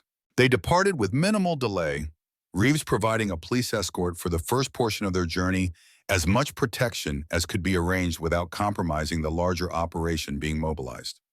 The night landscape passed in a blur as they raced toward Oakwood, toward Westbrook Manor, toward a confrontation generations in the making. Rachel placed protective hands over her stomach, feeling the child within responding to her accelerated heartbeat. Eleanor's words from her letter echoed in Rachel's mind. You are a Westbrook, and we have always been able to sense deception. Perhaps the family legacy included more than land and patents. Perhaps it carried intuitive connections deeper than rational explanation. As they approached the final stretch of road leading to the manor, the night sky ahead glowed with unnatural light, portable construction lamps illuminating Preston's desperate last stand against justice.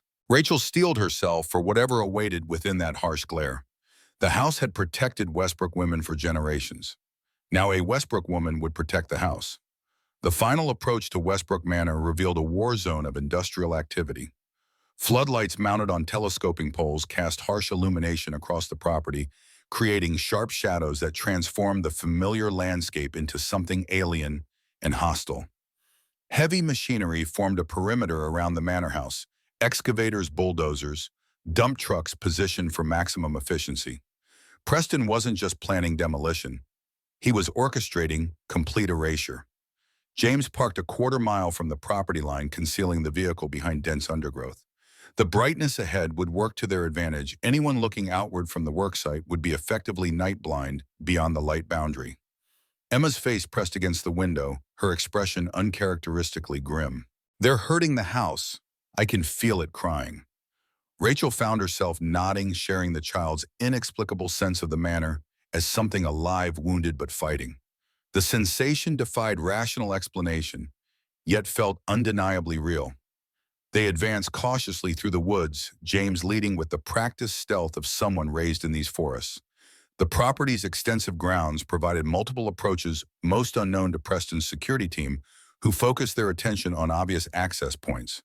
Walter awaited them at a predetermined location, a groundskeeper's shed that served as one terminus of the tunnel network beneath the estate. The caretaker's face showed lines of exhaustion and anger. His lifetime of service to the Westbrook family manifested as physical pain at witnessing the assault on his charge. They arrived 20 minutes ago with demolition permits. Preston must have had them prepared in advance, just waiting for signatures. They claim the structure is unsafe following fire damage and requires immediate demolition for public safety. The permit's suspicious timing confirmed Preston's desperation, pulling political strings to bypass normal procedures in a final attempt to destroy evidence and secure the mineral rights before federal intervention could stop him. Preston himself supervised operations from a command position near the front entrance, visible through binoculars, as he directed teams with the precise gestures of someone accustomed to unquestioned authority. The manor's partially fire-damaged east wing had already fallen to the excavator's hydraulic claw, reduced to a jumble of historic timber and brick that workers were rapidly clearing into waiting trucks. Walter's expression darkened further. They're not just demolishing, they're removing everything, hauling away debris rather than leaving it for inspection, destroying evidence of whatever they find. The strategy was clear: eliminate any possibility of proving what materials had been extracted or damaged during the demolition. By morning, nothing would remain but bare earth ready for Preston's mining operation once he navigated the temporary legal obstacles. Rachel felt movement within her womb again, stronger than previous flutters, almost urgent. The sensation coincided with Emma's sudden alertness, the girl's head tilting as if listening to an inaudible voice. "The lady says there's another way to stop them. Through the music room tunnel. She'll show us." Walter's eyebrows rose in genuine surprise. The music room passage hadn't been used in his lifetime. One of the oldest access points reportedly collapsed decades earlier during foundation repairs. Yet Emma spoke with absolute certainty. Rachel made an immediate decision, trusting the inexplicable connection that had guided them thus far. James would alert Investigator Reeves about Preston's demolition activities, while Rachel, Walter, and Emma attempted to access the manor through the forgotten tunnel. The approach required circling wide around the illuminated work zone, using the estate's ornamental hedgerows as cover. Preston's security focused primarily on the active demolition area, leaving peripheral sections relatively unmonitored. Their small group reached the former music pavilion, a decorative structure near the garden's edge, without detection. The pavilion's floor featured an inlaid compass, rose design, and marble mosaic. Emma moved with certainty to the western point, pressing against a specific section. The aged mechanism responded with reluctant creaking, revealing a narrow stairway descending into darkness. Walter stared in genuine astonishment. "I've worked these grounds for 50 years and never knew this existed." Emma's matter-of-fact response chilled Rachel despite the night's warmth. "The lady only shows people who need to know."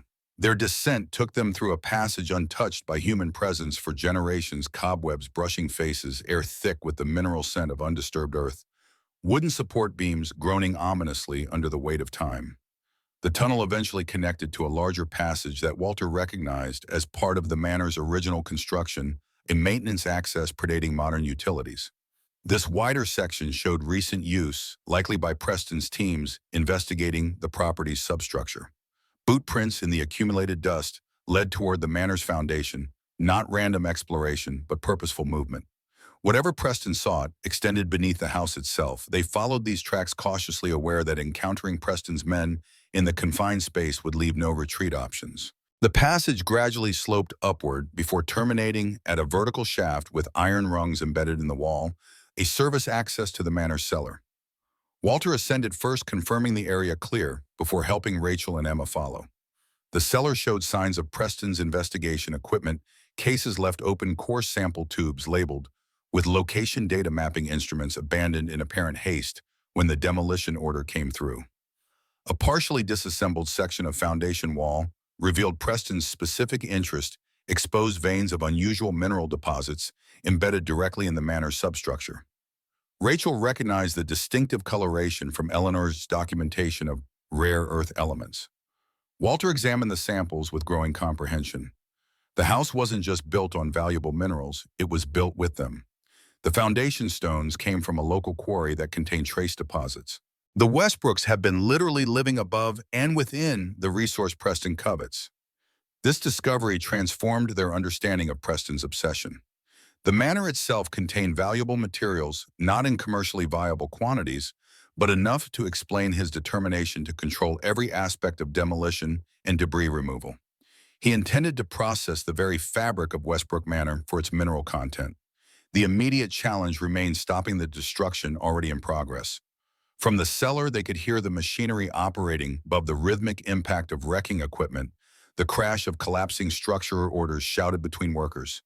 Emma tugged at Rachel's sleeve, pointing toward a section of wall that appeared unremarkable among the fieldstone foundation. There, the control place. The lady says it's how to protect the house. Walter and Rachel exchanged glances of uncertainty, but followed as Emma approached the indicated section. The caretaker examined the wall, carefully fingers tracing mortar lines until discovering an anomaly, a small iron lever concealed within what appeared to be a routine drainage channel.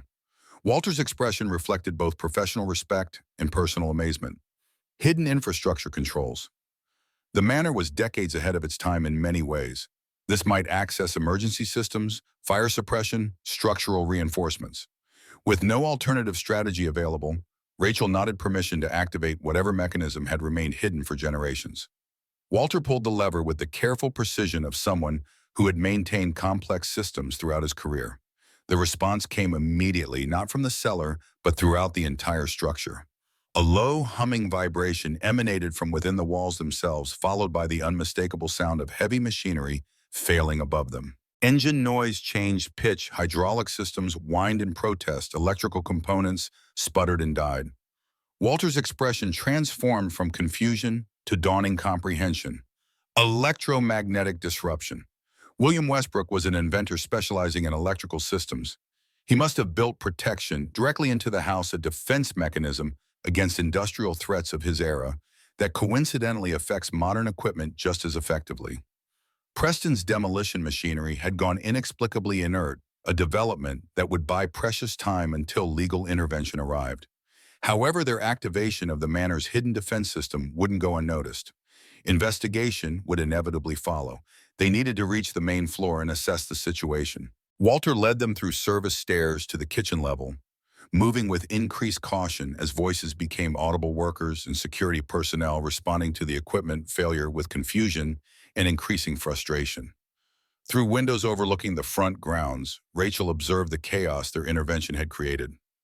Operators fruitlessly attempted to restart stalled machinery, while Preston himself stood at the center of the disruption, face contorted with rage, as he directed increasingly desperate efforts to continue the demolition. The unexpected failure of multiple systems simultaneously had created precisely the delay they needed. Federal authorities were already en route, their arrival now likely to precede any significant additional damage to the historic structure. Emma tugged at Rachel's sleeve once more, her expression suddenly urgent. The lady says we need to go to her special room. Now, the bad man is coming inside. The warning proved prophetic. Through the window, Rachel watched Preston abandon his position amid the stalled machinery, gesturing sharply for several security personnel to follow as he strode toward the manor's main entrance. His expression suggested a man pushed beyond calculation into pure rage, someone prepared to take direct action where methodical plans had failed. Walter immediately understood the strategic implications. He's realized something in the house is interfering with his equipment. He'll tear it apart by hand if necessary. They retreated from the kitchen toward the central staircase, intent on reaching Eleanor's hidden study before Preston could organize a thorough search. The building's size and complexity offered temporary advantage, numerous potential hiding places, and multiple route options to evade pursuit. The main entrance doors crashed open below as Preston and his men entered the foyer. His voice carried through the grand space, echoing off marble and hardwood with unrestrained fury. Find the interference source. Check every room, every wall, every electrical connection. Tear it out. Rachel, Walter, and Emma ascended to the second floor, moving silently through corridors partially illuminated by construction lights shining through windows. They reached the library that concealed Eleanor's secret study just as footsteps pounded up the main staircase. Walter secured the library door while Rachel activated the hidden entrance behind the bookcase. They slipped inside the concealed room seconds before Preston's search team reached the corridor outside. The secret study offered temporary sanctuary, its existence still unknown to Preston, despite his previous searches of the property. From within, they could hear teams methodically moving through adjacent rooms. Furniture, overturned walls sounded for hollow spaces. Floorboards tested for hidden compartments. Walter examined the room's contents with growing concern. We're trapped here. Once they find this space, and eventually they will, there's no secondary exit. Emma's response carried unnerving certainty. We need to wait. The lady says help is coming. We just need to protect the important papers. The important papers presumably referred to the extensive documentation Eleanor had accumulated evidence of Preston's crimes that remained within the study despite their previous removal of key materials. Rachel began gathering the most critical items, creating a prioritized collection that could potentially be preserved even if the room itself was discovered. The search outside intensified, Preston's voice occasionally audible as he drove his men with increasing desperation. The methodical approach had devolved into destructive frenzy, the sounds of sledgehammers against walls, furniture splintering under excessive force fixtures, torn free in the search for whatever was disabling his equipment. Walter positioned himself near the hidden entrance, prepared to defend against discovery, while Rachel secured documentation. Emma sat cross-legged in the center of the room, eyes closed in apparent concentration, whispering too softly for the adults to discern words. The destruction outside the library door suddenly halted, replaced by Preston's voice, issuing new orders. The bookcase. Check behind the bookcase. Thompson said old houses often concealed rooms behind bookshelves. Rachel and Walter exchanged glances of alarm as heavy footsteps entered the library directly outside their hiding place.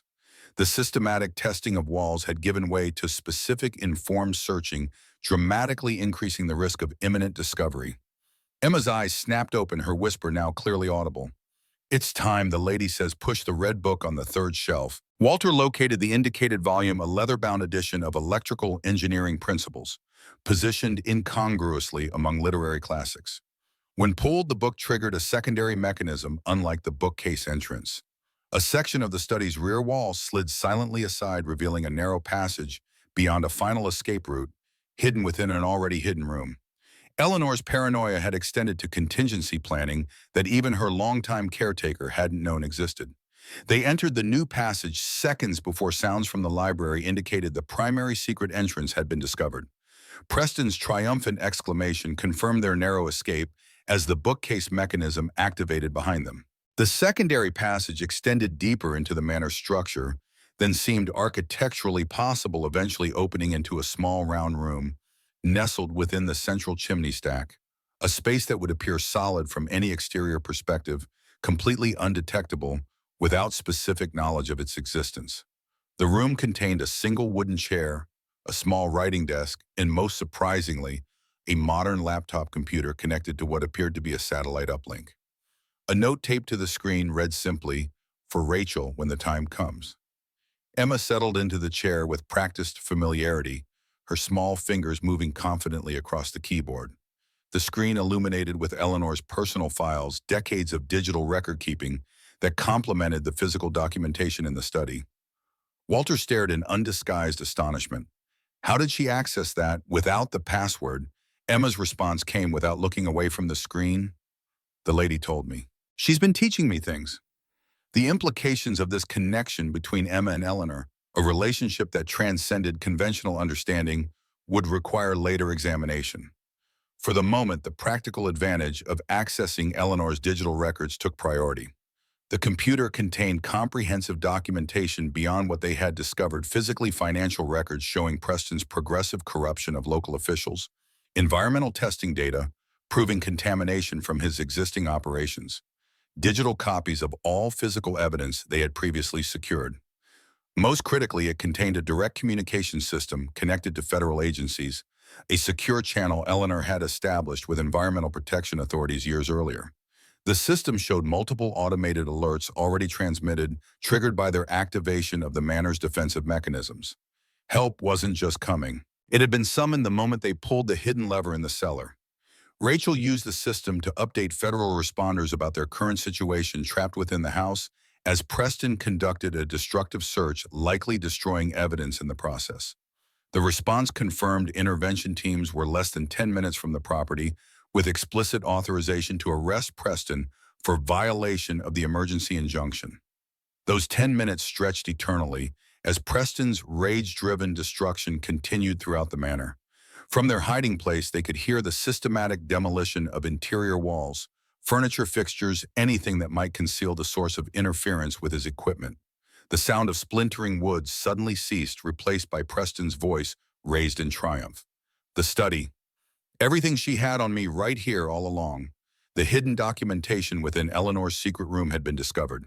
Rachel could only hope they had removed the most critical evidence during previous visits, and that the digital backup on the laptop would compensate for whatever Preston now destroyed. Emma's attention remained fixed on the computer screen, monitoring the incoming response from federal authorities. Their arrival was imminent, approaching with lights and sirens disabled to maintain tactical advantage. Rachel felt a stronger movement from her unborn child, not the gentle flutters of previous sensation, but definitive kicks against her abdominal wall. The timing aligned perfectly with Emma's sudden alertness. The lady says there's one more thing we need to protect, something even she didn't know about until after she died. Before Rachel could question this paradoxical statement, Emma pointed to a small metal plate beneath the desk, a panel that appeared decorative but responded to pressure by sliding aside. The compartment beneath contained a single item, an antique pocket watch inscribed with the Westbrook family crest. Emma's explanation came with the preternatural clarity that accompanied her connections to the lady. It belonged to your grandfather. He was recording something the day he disappeared. The lady says it's the last piece we need. Walter examined the watch with expert hands, quickly discovering it wasn't merely a timepiece, but an early recording device disguised as everyday jewelry, exactly the sort of innovation William Westbrook had been known for creating. The mechanism remained functional, despite decades of dormancy. When activated, it played a scratchy but unmistakable audio record of William Westbrook's final hours, a deliberate documentation of his confrontation with Richard Preston, Charles's father. The elder Preston could be heard clearly threatening William over the mineral rights, demanding he sell the property. When William refused, citing environmental concerns, Preston's response turned explicitly threatening. The recording captured not just the argument, but the sounds of physical altercation that followed William's demand that Preston leave his property, Preston's refusal, a struggle, and finally William's pained gasp, followed by ominous silence. William Westbrook had recorded his own murder. This final piece of evidence transformed their legal position entirely. Preston's crimes now extended beyond environmental violations and corrupt business practices to include concealment of homicide, his father's crime that he had helped conceal for decades. The timing proved perfect. As the recording concluded, the distant sound of vehicles approaching at high speed signaled the arrival of federal authorities. Preston's shouts from the floors below indicated his awareness that intervention had arrived, orders to his men to destroy remaining evidence, gather what materials they could carry, and prepare to claim they were conducting authorized structural assessment. Their hidden observation position within the chimney stack provided limited visibility through ventilation openings. Rachel watched as federal agents surrounded the property with practiced efficiency, securing Preston's workers and security personnel before they could disperse. Preston himself attempted escape through a rear entrance, only to find his path blocked by additional agents emerging from the tree line. His final desperate dash across the open grounds ended with him physically restrained, his protests clearly audible even at a distance. "You can't do this. I have permits. This structure is condemned, or they own half the judges in this state." His panicked claims inadvertently reinforced the corruption allegations against him, each word captured by body cameras worn by arresting officers. Preston's careful facade of legitimate business practice had crumbled under pressure, revealing the ruthless opportunist beneath. Rachel, Walter, and Emma remained in their hiding place until investigator Reeves herself entered the manor with a team of evidence specialists. They emerged only when her voice called out clear identification confirming safe conditions. The manor's interior resembled a disaster zone. Preston's destructive search had left little untouched. Walls bore holes from sledgehammers, furniture lay in splintered heaps, fixtures had been torn free and discarded. The hidden study had suffered complete devastation, its contents scattered and partially destroyed in Preston's fury. Reeves surveyed the damage with professional detachment that couldn't quite mask her personal reaction. He really didn't want whatever was in here to be found.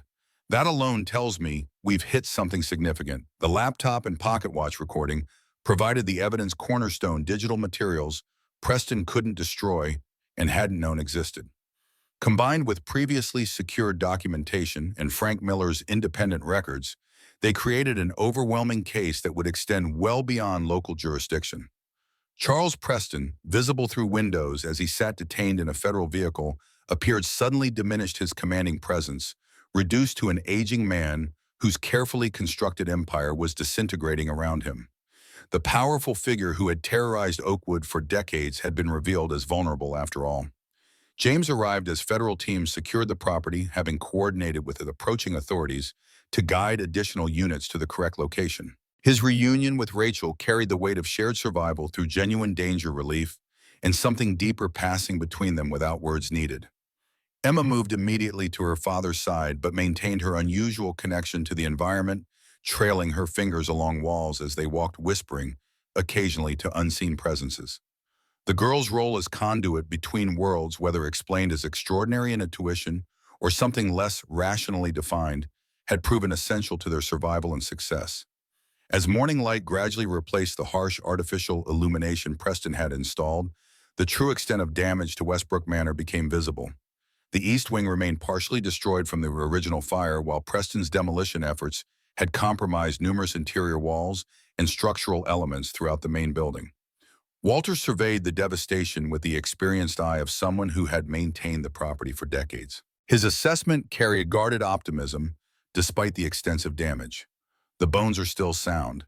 The foundation and primary structural elements remain intact. It can be rebuilt. Federal authorities established operational headquarters in the undamaged West Wing, processing evidence and conducting preliminary interviews, while specialized teams documented the destruction for additional criminal charges against Preston. The emergency injunction had been expanded to comprehensive protection of the entire property, pending full investigation. Rachel, physically exhausted but mentally alert with post-adrenaline clarity, provided detailed testimony about Preston's activities from her initial encounter at the gas station through the progressive escalation to attempted destruction of the manor. Her statement connected the various evidence elements into a coherent narrative spanning decades of corruption and environmental crime. Dr. Whitman arrived mid-morning, having been contacted by James with concerns about Rachel's pregnancy following the night's stress and physical exertion. The maternal-fetal specialist conducted a brief examination that confirmed both Rachel and her unborn child remained healthy, despite the extraordinary circumstances. The doctor's parting advice carried professional authority tempered with personal understanding. No more midnight confrontations with corrupt industrialists until after delivery, please. This little one has already experienced more excitement than most babies do in their entire gestation. As federal activities stabilized into methodical processing, Rachel found a moment of relative quiet on the manor's front porch, a section that had survived both fire and Preston's rage, relatively intact. From this vantage point, she observed the law enforcement transformation of her property. Evidence markers dotting the ground, specialized teams cataloging Preston's abandoned equipment, investigators photographing damage patterns throughout the structure. James joined her, bringing coffee and the simple comfort of supportive presence. His perspective as both medical professional and community member provided valuable context for the changes already occurring beyond the property boundaries. Words spreading through Oakwood. Preston's arrest is breaking his hold on the town. People who have stayed silent for years are coming forward with their own accounts of intimidation and corruption. The town council has called an emergency session to address leadership gaps as Preston-aligned officials resign. This ripple effect represented the true scope of Preston's defeat, not merely legal consequences for specific crimes, but the dismantling of an entire system of corruption that had suppressed Oakwood's development and damaged countless lives over decades. The conversation turned to immediate practical concerns: where Rachel would stay while the manor underwent initial stabilization, how to secure the property against potential retaliation from Preston associates still at large, next steps in the complex legal proceedings that would follow. Emma interrupted these pragmatic discussions, approaching with the solemn purpose that accompanied her communications with the lady. She pointed toward the garden, specifically to the ornate bench Rachel had drawn following her dream, the location that allegedly concealed another secret entrance. The lady wants to show you something before she goes. This reference to Eleanor's presence going somewhere carried finality that hadn't been present in Emma's previous messages. Both adults followed as the child led them along overgrown garden paths to the weathered stone bench positioned to catch morning light. Emma demonstrated how to shift the bench slightly, revealing a small compartment beneath that contained a metal strongbox different from the one they had discovered in the boathouse, this one sealed with a combination lock. The girl provided the combination without hesitation, her fingers spinning the dial with practiced confidence. Inside lay legal documents of recent vintage, prepared during Eleanor's final months, and a personal letter addressed to Rachel. My dearest grandniece, by the time you read this, you will have faced Preston's wrath and survived, as I always knew you would. The house has protected the Westbrook women through generations, and you have now protected it in return, completing the circle that began with your great-great-grandmother Adelaide, who insisted on those special modifications to the foundation and walls. What you may not yet realize is that your victory extends beyond justice for our family. The patents your grandfather created, which you now own, represent the future of sustainable resource extraction. While Preston sought profit at any environmental cost, William developed methods that balance economic and ecological needs. These innovations, updated with modern technology, could transform mining practices globally. I have arranged for you to meet with Richard Harmon of the Advanced Resources Institute, a former colleague of William's who has maintained faith in his vision. Richard has spent decades refining your grandfather's work, waiting for the opportunity to implement it properly. That opportunity is now yours to direct. The manor itself stands at an intersection of past and future damaged but not destroyed, requiring extensive restoration, but surrounded by land containing resources that could fund that very restoration many times over. The choice of how to proceed belongs to you alone, but I offer this final guidance. The true legacy of the Westbrooks has never been the house itself, but what we stood for: innovation balanced with stewardship, progress that doesn't sacrifice future generations' well-being. The minerals beneath our land can either poison the community through reckless extraction or revitalize it through responsible development that you control. Trust Walter Jenkins with the practical details. He knows more about the property than anyone living. Trust your own intuition. The Westbrook women have always possessed insight that transcends conventional understanding. And trust the child you carry, another Westbrook woman who will continue our legacy long after both of us are gone. I regret that we never met in life, but I have watched over you from afar, and now must trust you to carry forward what generations of our family have protected. The house has served its purpose as guardian of our secrets. Now those secrets must serve the world. With all my love and confidence, your great-aunt Eleanor. P.S. I have observed Dr. Carter from afar for many years. His integrity and compassion make him worthy of a Westbrook woman's consideration should you find your heart moving in that direction. Some connections transcend planning. Rachel folded the letter carefully, its contents requiring contemplation beyond this moment of discovery. Eleanor had arranged not just for justice against Preston, but for transformation of the very conflict that had defined the Westbrook-Preston relationship for generations. The patents and sustainable extraction methods represented a third path beyond either Preston's destructive profit-seeking or complete preservation without resource utilization. They offered Oakwood potential economic revival without environmental devastation, a balance that honored William Westbrook's original vision. As Rachel considered these implications, Emma made one final communication from the lady. She says she's finished now. Her work is done. She's going to rest. The simple statement carried profound finality. Whatever presence had guided them, whether understood as Eleanor's lingering influence, the house's metaphorical protection, or something beyond conventional explanation, was completing its purpose. James recognized the emotional significance of the moment, placing a supportive hand on Rachel's shoulder as she absorbed both the letter's revelations and Emma's announcement. His medical training balanced with evident spiritual openness. Some connections don't end with death, they transform. Walter joined them in the garden, having completed his initial assessment of the manor's structural integrity with federal architectural specialists. His lifetime of service to Westbrook Manor had prepared him for exactly this moment, the transition between preservation of the past and creation of the future. I've spoken with the historical preservation experts. Despite Preston's efforts, the manor can be fully restored. The most significant damage is to elements that can be rebuilt. The essential character remains intact. This assessment paralleled the larger situation. Perfectly damage had been done to both property and community, but core foundations remained sound. Restoration was possible. Renewal could follow destruction. Investigator Reeves approached with an update on Preston's legal situation. The news exceeded even their most optimistic expectations. He's talking, offering information on everyone he's ever worked with, bribed or threatened in exchange for consideration. His empire won't survive the week.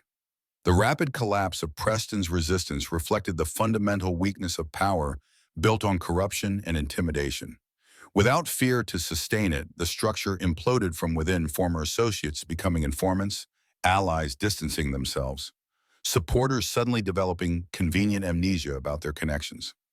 As federal teams continued their methodical work, Rachel found herself drawn back to the manor's central hall, the grand entrance space that had first welcomed her to her inheritance. Despite damage to surrounding areas, this space retained its essential character: soaring ceilings, elegant proportions, craftsmanship that had withstood both time and intentional destruction. Emma joined her silently, the girl's unusual perceptions apparently continuing even as Eleanor's specific presence faded. She tilted her head thoughtfully, studying the room with the evaluative eye of someone far beyond her years. It's still here, not the lady anymore, but the house remembers. It remembers all the Westbrooks. Rachel placed a protective hand over her belly, feeling the child within the next generation of Westbrook women who would inherit not just property, but purpose. The connection transcended rational explanation, but its reality seemed undeniable after all they had experienced. James appeared in the doorway, silhouetted against morning light streaming through the damaged east wing. His presence completed a tableau that bridged past and future, the damaged but enduring structure, the pregnant woman carrying forward family legacy, the child with unusual perception, the doctor whose family history intertwined with Westbrook's across generations. The moment crystallized Rachel's decision about how to proceed, not just with legal matters and property restoration, but with the broader opportunity Eleanor had identified in her final letter. The patents would be developed. The resources would be extracted responsibly. Oakwood would be revitalized. The manor would be restored not as a monument to the past, but as foundation for the future. Walter joined them, his practical nature providing the perfect counterbalance to the moment's emotional weight. I've organized a temporary residence in town, the old Mackenzie place on Maple Street. It's been maintained as a guest house and has everything you'll need while the manor undergoes initial stabilization. This simple provision for immediate needs anchored Rachel in present reality while larger plans developed. The journey from desperate pregnant and homeless to property owner confronting a powerful adversary had unfolded in mere days, leaving little time for adjustment to each new reality before the next emerged. James offered the additional perspective of someone who understood both Oakwood's challenges and Rachel's situation. The town needs time to process Preston's removal, to rebuild systems that have operated under his influence for decades. The manor needs time for proper restoration planning rather than rushed repairs. And his unfinished statement hung between them, professional concern merging with personal connection in a way that respected boundaries while acknowledging deeper possibilities. Rachel completed the thought with quiet certainty. I need time to become part of this community properly, to understand what being a Westbrook in Oakwood really means beyond confronting Preston. The transformation had already begun beyond the manor's boundaries. Federal vehicles were departing, leaving specialized teams to continue evidence collection while releasing the property itself back to Rachel's control. Preston development equipment stood abandoned throughout the grounds, machinery rendered temporarily useless by the manor's defensive systems and now impounded as evidence of injunction violation. Emma tugged at Rachel's sleeve one final time, her expression thoughtful rather than urgent. The lady wanted me to tell you one more thing. She said the most important room in the house isn't built yet. Before either adult could question this cryptic message, the girl pointed directly at Rachel's pregnant belly, the meaning suddenly clear. The nursery, the future Westbrook who would continue the legacy. The simple gesture connected everything past struggles and future possibilities, linked through the child Rachel carried. Whatever Eleanor had set in motion through her careful planning would extend beyond current circumstances to generations yet unborn. Rachel surveyed the manor from this new perspective, seeing beyond damage to potential, beyond history to possibility. The Westbrook legacy had never truly been about the house itself, but about the values it represented: innovation balanced with responsibility, progress that respected both human and natural communities. The immediate challenges remained daunting: physical restoration of the damaged structure, legal proceedings against Preston and his associates, development of Williams' patents into viable modern applications, revitalization of Oakwood itself. Yet with each challenge came opportunity for transformation beyond what even Eleanor might have envisioned. Walter, practical as always, had already begun organizing work crews for initial stabilization. Local craftspeople eager to participate in the manor's renewal, many bringing skills passed through generations since the original construction. Their enthusiasm represented more than employment opportunity. It reflected Oakwood beginning to reclaim its identity beyond Preston's shadow. James had coordinated with regional medical authorities to establish a temporary clinic in the undamaged West Wing, addressing immediate community needs while longer-term healthcare improvements developed. His vision extended beyond traditional practice to holistic community well-being, identifying connections between environmental restoration and public health that paralleled William Westbrook's original concerns. Rachel observed these developments with growing certainty that Eleanor had been right. The true legacy awaited creation rather than mere preservation. The past provided foundation, but the future remained unwritten. Her hand rested protectively over her unborn daughter as she contemplated the world this child would inherit, not perfect, certainly, but perhaps better than it might have been without the Westbrook women's intervention across generations. The manor stood around them, wounded but unbowed, its essential character intact despite Preston's best efforts to erase it from existence. Like the family whose name it carried, the structure had weathered attempts at destruction by adapting rather than surrendering, protecting what mattered most while allowing peripheral damage that could be repaired with time and care. As morning light strengthened across the damaged grounds, Rachel recognized the transitional nature of this moment, neither ending nor beginning, but continuation of something larger than any individual. Eleanor's work had concluded, but Rachel's was just taking form. The responsibility felt not like burden, but birthright, exactly as her great-aunt had described in that first letter hidden behind the painting. Emma danced ahead of the adults as they walked the manor's perimeter, the girl's natural exuberance returning now that immediate danger had passed. She paused occasionally to examine plants pushing through damaged landscaping, new growth already emerging amid destruction, nature's persistent response to disruption. Walter identified each specimen with lifetime knowledge of the estate's botanical history. That's Adelaide's original rose garden design. The foundation plants survive even after decades of neglect. With proper care, they'll flourish again by next season. The observation applied equally to Oakwood itself, a community with healthy roots that had survived despite Preston's toxic influence, ready to flourish, given proper nurturing and removal of suppressive forces. The parallel wasn't lost on Rachel as she considered her role in this broader restoration. James maintained professional distance, appropriate to their evolving relationship, yet his occasional glances toward Rachel carried undisguised admiration beyond mere respect for her handling of extraordinary circumstances.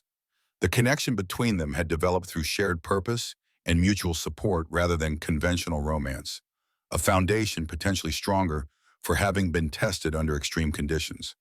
As federal teams completed their immediate evidence collection, transitioning to longer-term investigation that wouldn't require constant presence at the manor, Rachel found herself facing practical decisions about immediate restoration priorities. The manor couldn't be fully inhabited until structural repairs ensured safety, but certain spaces could be made functional to support ongoing work.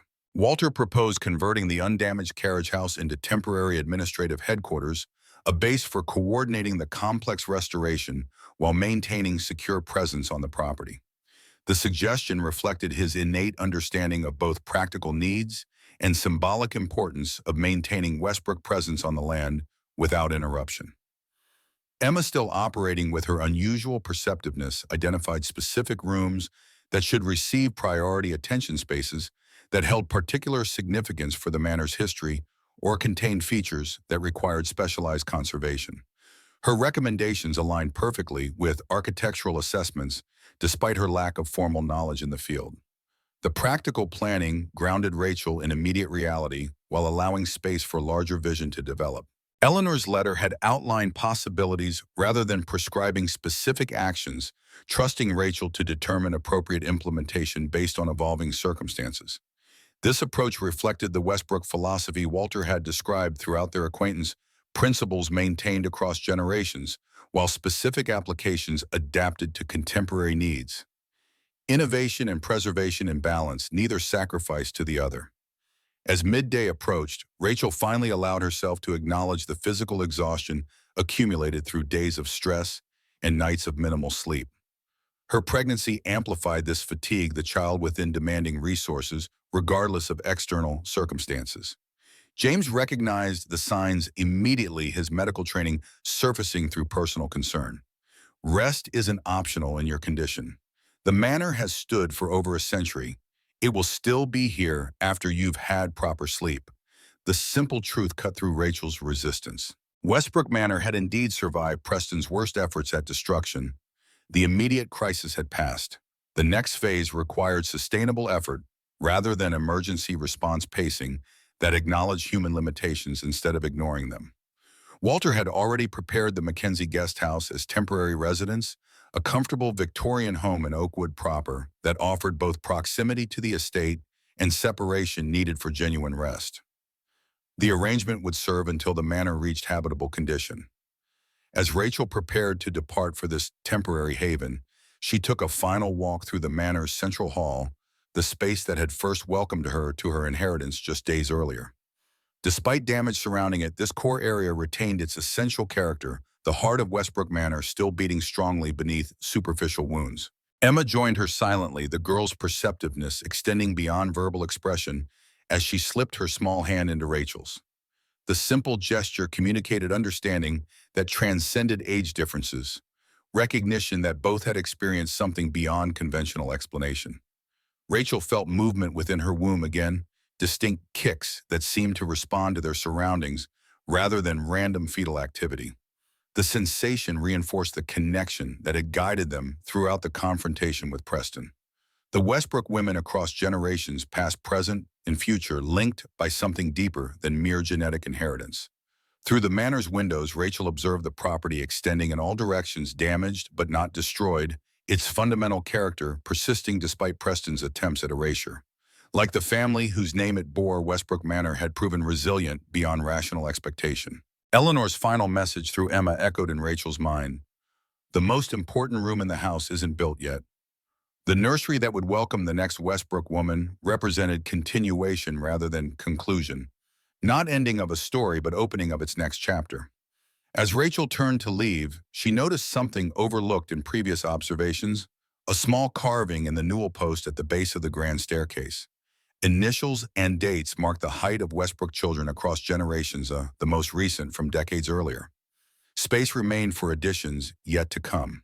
Rachel placed her hand gently on the smooth wood below these family markers, feeling connection to both past and future in that simple contact. The manor had protected Westbrook women through generations. Now a Westbrook woman would restore the manor in return, completing a circle that extended beyond individual lifetimes. Whatever Eleanor had set in motion through her careful planning would continue evolving beyond current vision, adapting to circumstances, yet maintaining core principles across generations.